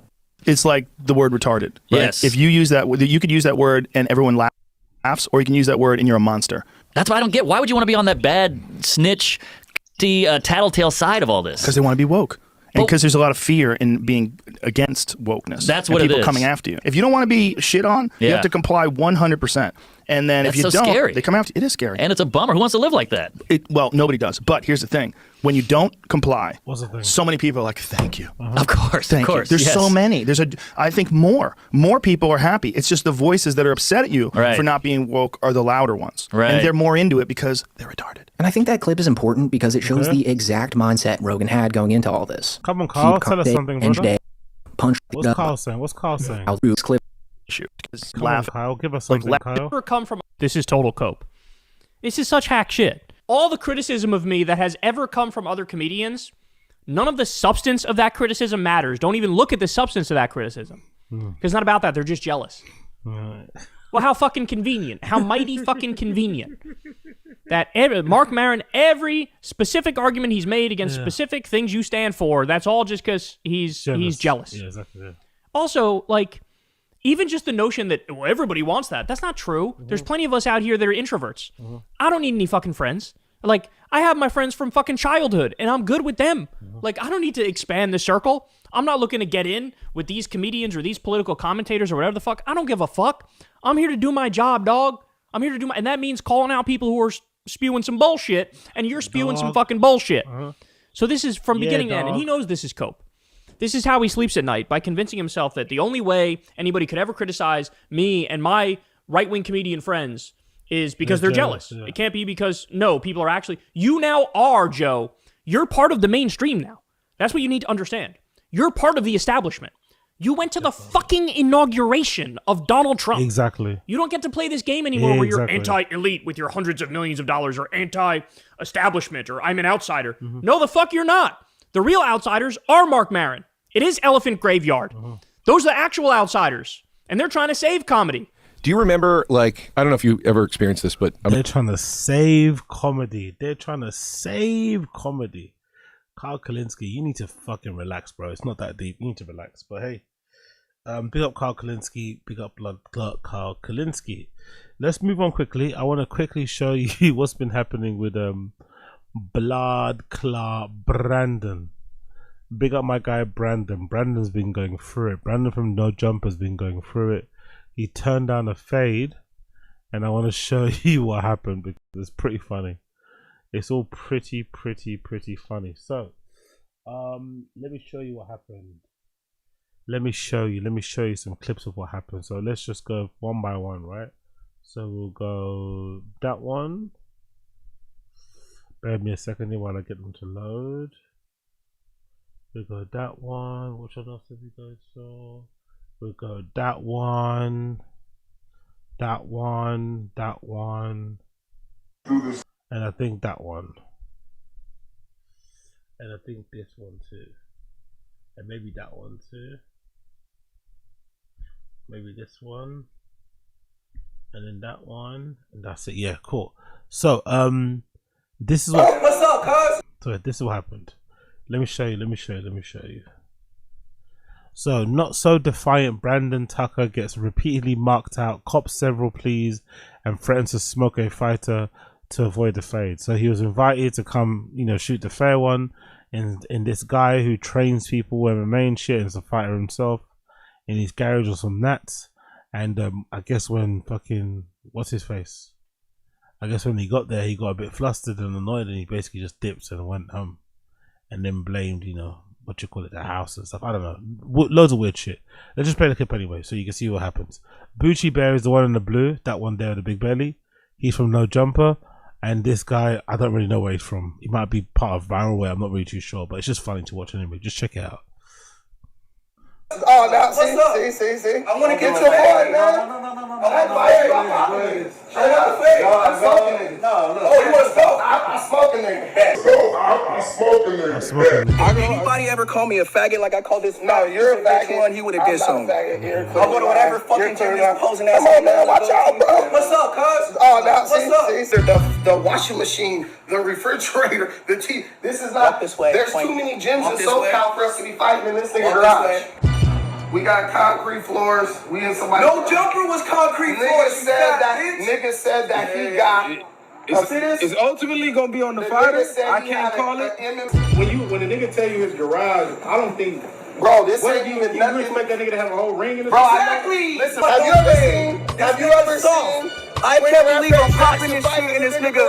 You soft, man. Hey, bro, listen, it's fine. If I hurt my knee, whatever on this concrete, who gonna pay my medical bill? This bitch ass nigga, no. Let me ask you, why you need a medical? Why you worried about that knee?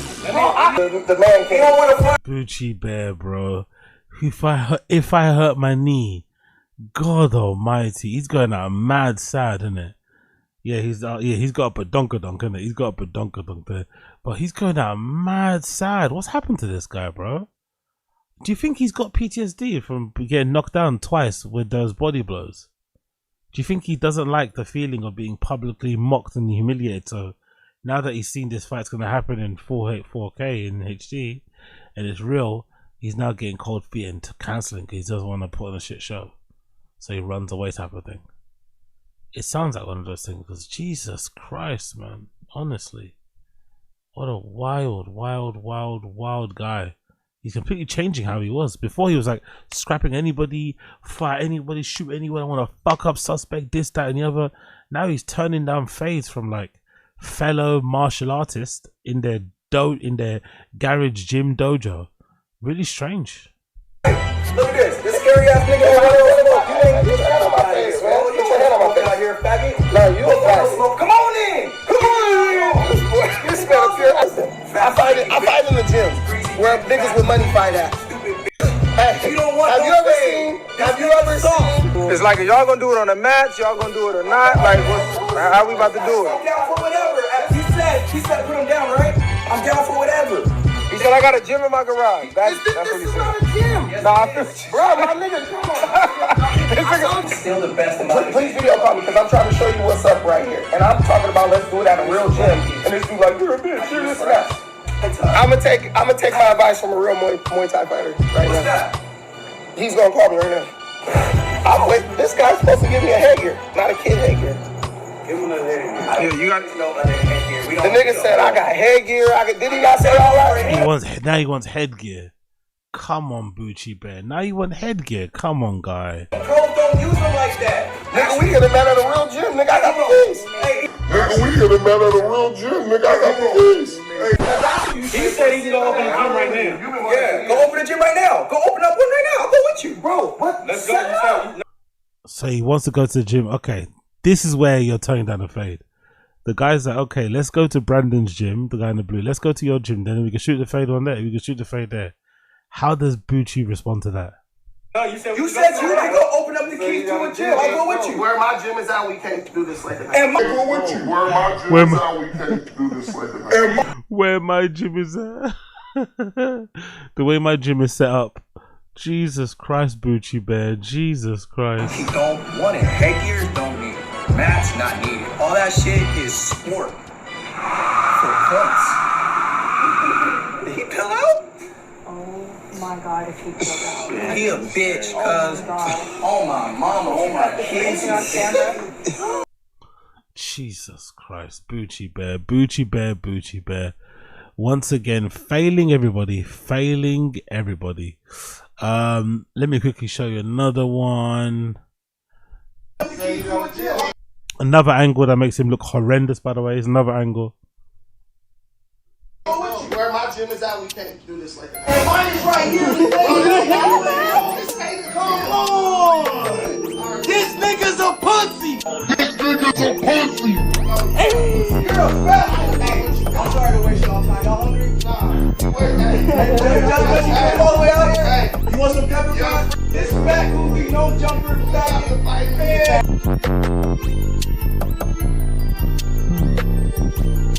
Did you know? Come on, man.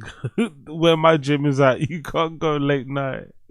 Where my gym is located, he can't do it. Oh my God. No, you said you can go open up the keys to a gym. I'll go with you. Where my gym is at, we can't do this like that. And mine is right here. Come on. I love that even the girl behind the camera laughed. I love that even the girl behind the camera knew he was making excuses. Knew he was copping pleas. Where my gym is at. On. This nigga's a pussy. No, you're a fat one. Hey, I'm sorry to waste y'all time. Y'all hungry? Nah, you wait. Hey, Viral. Just because you came all the way out here, you want some pepper pot? Your friend wasted time lying about what he has. We've been talking about this for 5 days. He could have been at any gym in LA. He said he had CMMA. He said he had Black House. He said, I said, let's line it up. This dude freaking said, come on. You said catch the fade tonight, so I put the joint down and fucking wrapped up. You didn't put anything down. You didn't put anything down. Fresh. Hey, look. You a bitch. You a bitch. Hey, wrap this shit up. Hey, this fat goofy, no no jumper, faggot. Man, hey, Virgo, that's real ass Caribbean food. I'm telling you, man. Hey, you know. Bucci Bear going outside, man. Bucci Bear going outside. Bucci Bear going out hella sad. Same game, baby. Where it's at? You gotta get out when you mad at. Viral Ray confirms that Brandon said he will beat the dude up anywhere, so there shouldn't have been any excuses. I said, look, we could take an old school, just go to Kings Park real quick. Y'all go 3 rounds, get it out the way. Kings Park on the grass probably would have been safer than those mats, honestly. But that's what I said from the jump, right? Because Brandon got on the live and he said, man, I don't care if it's an alley, wherever, I'm beating his ass. So that's where he put himself in the trick bag. Once Bingo. you say, because you I can't don't do care where it's at. jiu-jitsu in alleys. Right? So I'm not taking no side. I'm in the middle. I'm calling it how I see it. Dude did. So, yeah, he said if you say anywhere, anytime, any place, and the guy says come to my dojo in my garage, and you don't want to fight, then you know you're obviously ducking the fight. He don't want it. Hey. Okay, we got that one already, and of course Adam22 let us know his feelings. Adam22 on Instagram put the caption and said Brandon took a big W and pun ducked him, but I can't co-sign this one. Get your ass down on that mat and get to squabbling, Booch. Which is funny because Adam doesn't fight anybody. Adam's the one that's known for threatening to pull out his gun. If somebody tries to fight him, he's going to shoot them. So I find it hilarious how Adam22 is now trying to encourage other people just to squabble when Adam actively avoids. He does everything to wind somebody up. He does everything to get under someone's skin. But when someone tries to fight him, he immediately hides behind insecurity, gets his gun, do you know what I mean? So I find it hilarious that he's now telling others to, you know, squabble. It's like, bruh, let's be fucking for real. For one moment, let's be fucking for real. You went to see Rio. Oh, by the way, have you guys seen this? Rio the Young OG is being getting backlash for his performance at his shows. Allegedly, Rio the Young OG went and performed, and people are saying that he had a fentanyl. So are rappers taking fentanyl, like recreationally, or is this from lean? What do you guys think going on here? You went to see Rio live, and he was doing the fentanyl all night.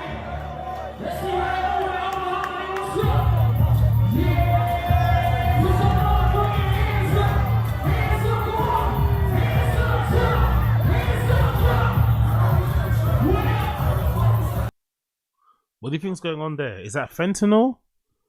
Is that fentanyl? Is that fucking... What do you think's going on there? What do you think is going on there, people?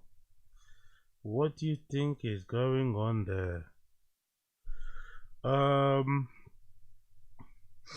are you guys saying? Pick up the stream chat. What's that? Yuri accusing who? Really? Where? Where do you see that? Is that on you? Is Yuri streaming? What do you see that? Do you see that on fucking Yaz's? Is that on Yaz's? Yuri's accusing Blasio of sliding into Riley's DMs. Really? When the fuck did that happen? When the fuck did that happen? Rappers tapped into Yaz's page.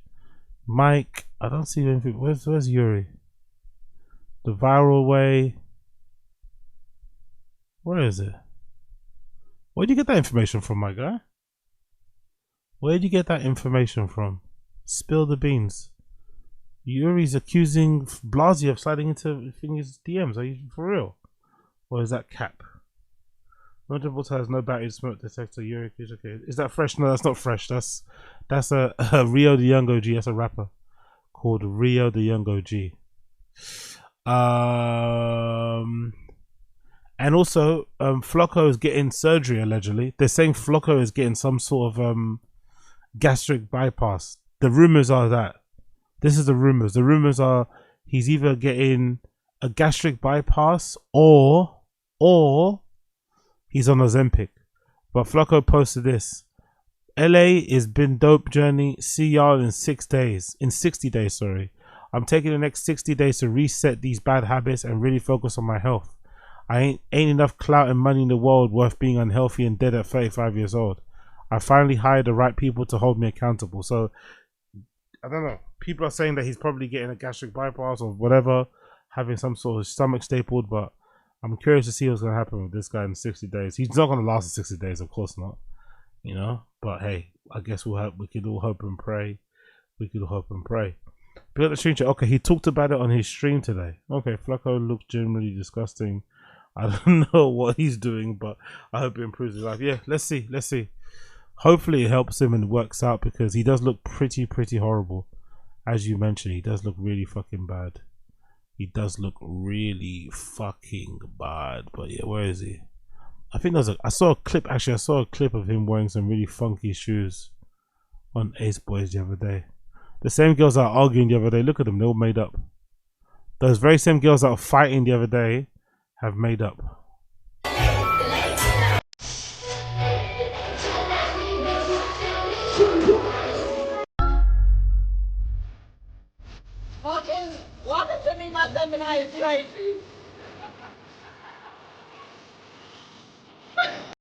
Okay, cool, man. Big up. Anyways, I'm gonna leave it there for now. We'll be back again tomorrow for more loveliness. You know what I might do actually for you guys? You know what I might do for you guys in the stream? I might actually watch King Trouble Show, take over any clips so you don't have to watch it together. Also do the same thing for 2 Bears 1 Cave and come at you with some new clips so we can react to. Because I don't want to brutalize the people with them, you know. Jesus Christus. Yeah, buddy. Yeah. So yeah, we'll go through that tomorrow. Finding out about viral way because of Yaza say thank you to Daddy. Okay, cool. So yeah, we're on it. Pick up the stream chat. I thought you had to lose a certain amount of weight before those weight loss surgeries. Really? I don't know if that's maybe there's a maximum that you can do it at. Maybe that's a good point actually, because I think that's a good point. Cause I think Biggest Loser does that, innit? You have to get down to a certain weight before you can do those things. So yeah, you're right. Actually, let me double check this Yuri thing. Let's see. I'm curious to see if this is true. Yuri kick. There you go. Harmonious Yuri, right? When is he live now? No, he's not live now. Was it 2 hours ago? Which one was it? 2 hours? Oh, he's got so many streams. Come to my salami. What? Wonder when he said this. When did he say this? There's no way he just came dressed. And it's crazy, bro. It's weird and it's hypocritical, hella hypocritical from him specifically, because I remember a long time ago when he like ended his relationship with a cam girl. Oh, here we go. Response is always. Here we go. Let's see.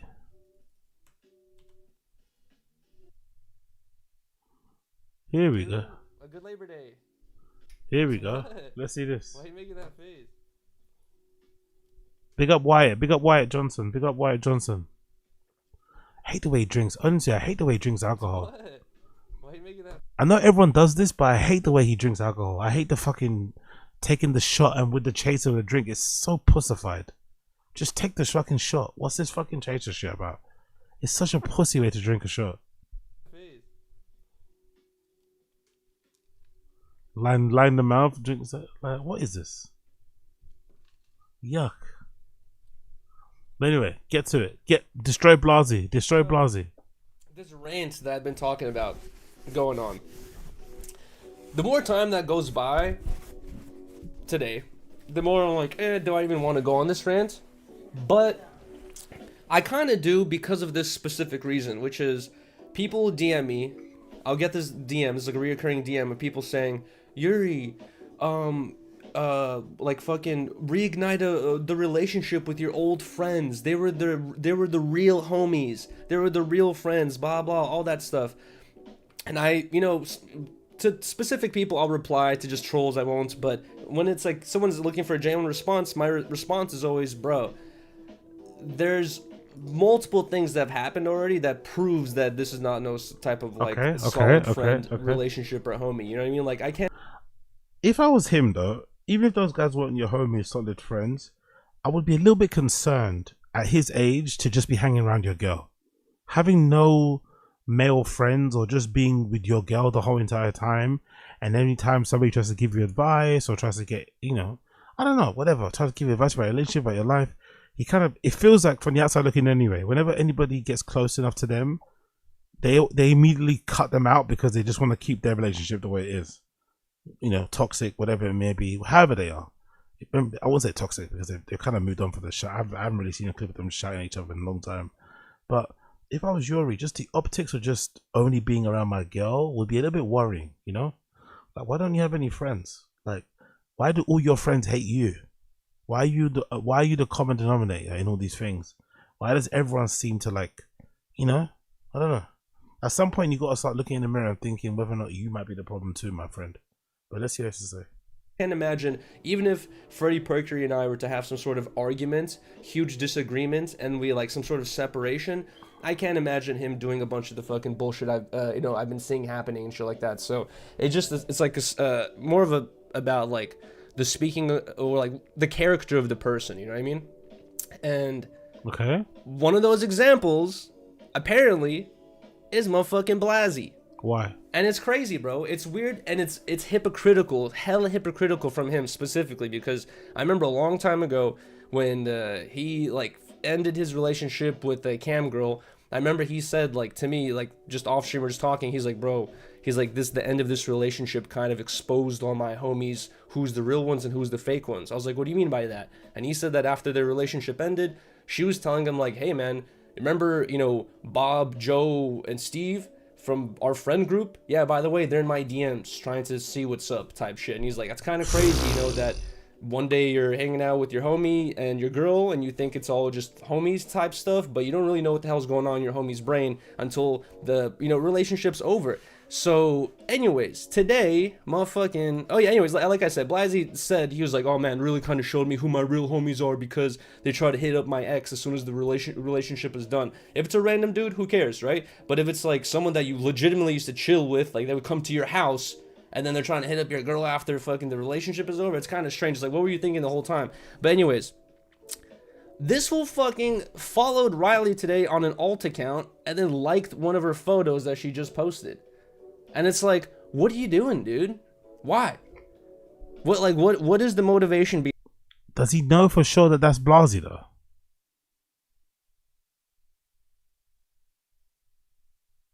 Does he know for sure that's Blasey? So Blasey followed Riley's account and liked a picture, but does he know for sure it's Blasey? Does he know? Because I think Blasey's got, what's his alt account is like something shooting. I forgot. It's a weird one, so it's a weird name. But does he know for sure it's Blasey's account? Behind that, to get this rant, to like aggravate me and get this rant out of me. It's hell, but it's weird ass behavior, and it's like it's another demonstration to the people wondering, why don't you even try to reignite this relationship, blah blah. I don't care, because there's a bunch of fake ass fools. That's not really a good point though. Like, that thing happened, which is bad, right? If this is true and Blasey is trying to fuck on you fucking Riley, not the good not good. But why didn't you get in touch with him beforehand? You know? Why wasn't he reaching out before? Why wasn't he trying to mend the relationship beforehand? I think that's what people are probably getting at. Like, that's probably an issue. Or not even an issue. Like, you know, that's probably just a question. And yeah, good point there, Sazi. Is like, I wonder at what point that he has to look in the mirror and think to himself, like, why has this always happened to me? Because from the time that I've been watching him online, it does seem to be a running theme of like him and his insecurities about his girl being legit, because I think, you know, they are what they are, and the people around him, or just in general how they treat him and his relationship and the lack of respect they have for it or whatnot. You have to maybe start looking at yourself in the mirror and start thinking, like, am I a mug? Do people think I'm a mug? Because it seems like no one really gives a fuck, you know? Not everyone tries to kind of shoot their shot at Riley, knowing full well that she's in a relationship with fucking Yuri. And they seemed like, weirdly enough, as bizarre as it is, because they were introduced to us in the world quite toxic, in a toxic way, but they've been able to kind of get over that hump. And now, if you'd ask me, I'd say they're kind of meant to be. I think they're down for the long term. Like, they are oddly similar in a way. But obviously people see Riley and visually, physically, they are perturbed, I guess, when they see her and see him together. They just can't get it. For some reason, Yuri elicits a feeling in guys' heads where they just have to try, you know, because they just can't believe that a girl like Riley will be into a guy like Yuri. Which I think if I was Yuri, I'd take that as a disrespect. That people even try in the first place, they feel comfy enough to try. I'd take that as a huge disrespect. Like, that would be like fighting thing. Like, just to set the pace and kind of let people know that you don't play games. Because it seems like everybody tries, everybody kind of, you know, has a bit of a fucking wiggle, flirt, whatever, or whatever it is. Because they know he's not really that guy, you know? They know really, what's he going to do? And I think that's a real disappointment. That's a real sad part about the story. Everyone seems to be taking advantage because he is a person that people think they can take advantage of. It really is. And like I said this before, it's like even during the days when I would be on the pod, I would have people DMing me telling me like, bro, this is kind of weird that this happened. That's kind of weird that that guy did this. That's kind of weird that this person's talking about personal business behind your guys' back with someone who everyone's supposed to be beefing with. I don't know. A bunch of shit where people would be telling me like, I don't think he's actually a good or loyal. To be fair, that's true. When they all went back onto No Jumper at one point, that was really bizarre, you know? Fucking from Potlord to Blasey, even though he went on there because he went to go into the comparator and got kind of ambushed when it was house phoned in the part. Yeah, I get it, to be fair. But then again, if you're a real one, if your friends, like, you don't really, I don't know, do you really tell your friends to pick and choose and to like not talk to, I don't know. It should go without saying, it should maybe change the way you look at them, but I don't think I'd break up with my friends because they were talking to somebody that I don't really get along with. I don't know. Could be wrong. Homie to you, to be honest. Like, you know, a lot of the chat loves, you know, the interactions of the friendship or whatever it is, but a lot of people don't really pay attention deeply to be like, yo, what the fuck, that was a weird ass fucking move right there. So I don't know, people have been telling me the strange ass behavior, and this is another example of this goddamn shit. What are you doing, dude? It's weird. This like fucking horny, like low IQ way of running things, or just trying to instigate another negative reaction from Yuri? Why? Because you take the bait as well, to be fair. Maybe it's not that deep. Maybe it's just they wanted him to take the bait, and he always takes the bait. Especially when it comes to his girl, he just can't resist. She also shouldn't have probably told him, I don't think. If it's nothing serious and he just followed and liked the picture, like, relax, you know what I mean? If you tell him he's gonna fucking lose a throat, you know, fucking go crazy. But he's also looks like the type of boyfriend that probably does analyze her follows and likes, you know? So he probably noticed that she had a new following, went through her fucking follow list. So that's also possible to be a thing. But yeah, man, fucking crazy. Crazy situation all around. Crazy situation all around. But again, what do I know? Nada. Or clips? I don't know, dude. Kind of, it's just fucking weird, bro. It's just weird. Like I said, I just felt like I needed to say this just based off the fact that I said a long time ago during the phone call, and even after the phone call, during the phone call, like during the pod, where he was like, hey, I forgot what he was even asking about, but I was like, bro, are you literally still calling me just to get clips out of me? And he's like, what the hell? That's crazy. Boom, continues to still do this shit. Would you say Blasey? Yes. It's his alt, not so alt accounts, but it's just weird, bro.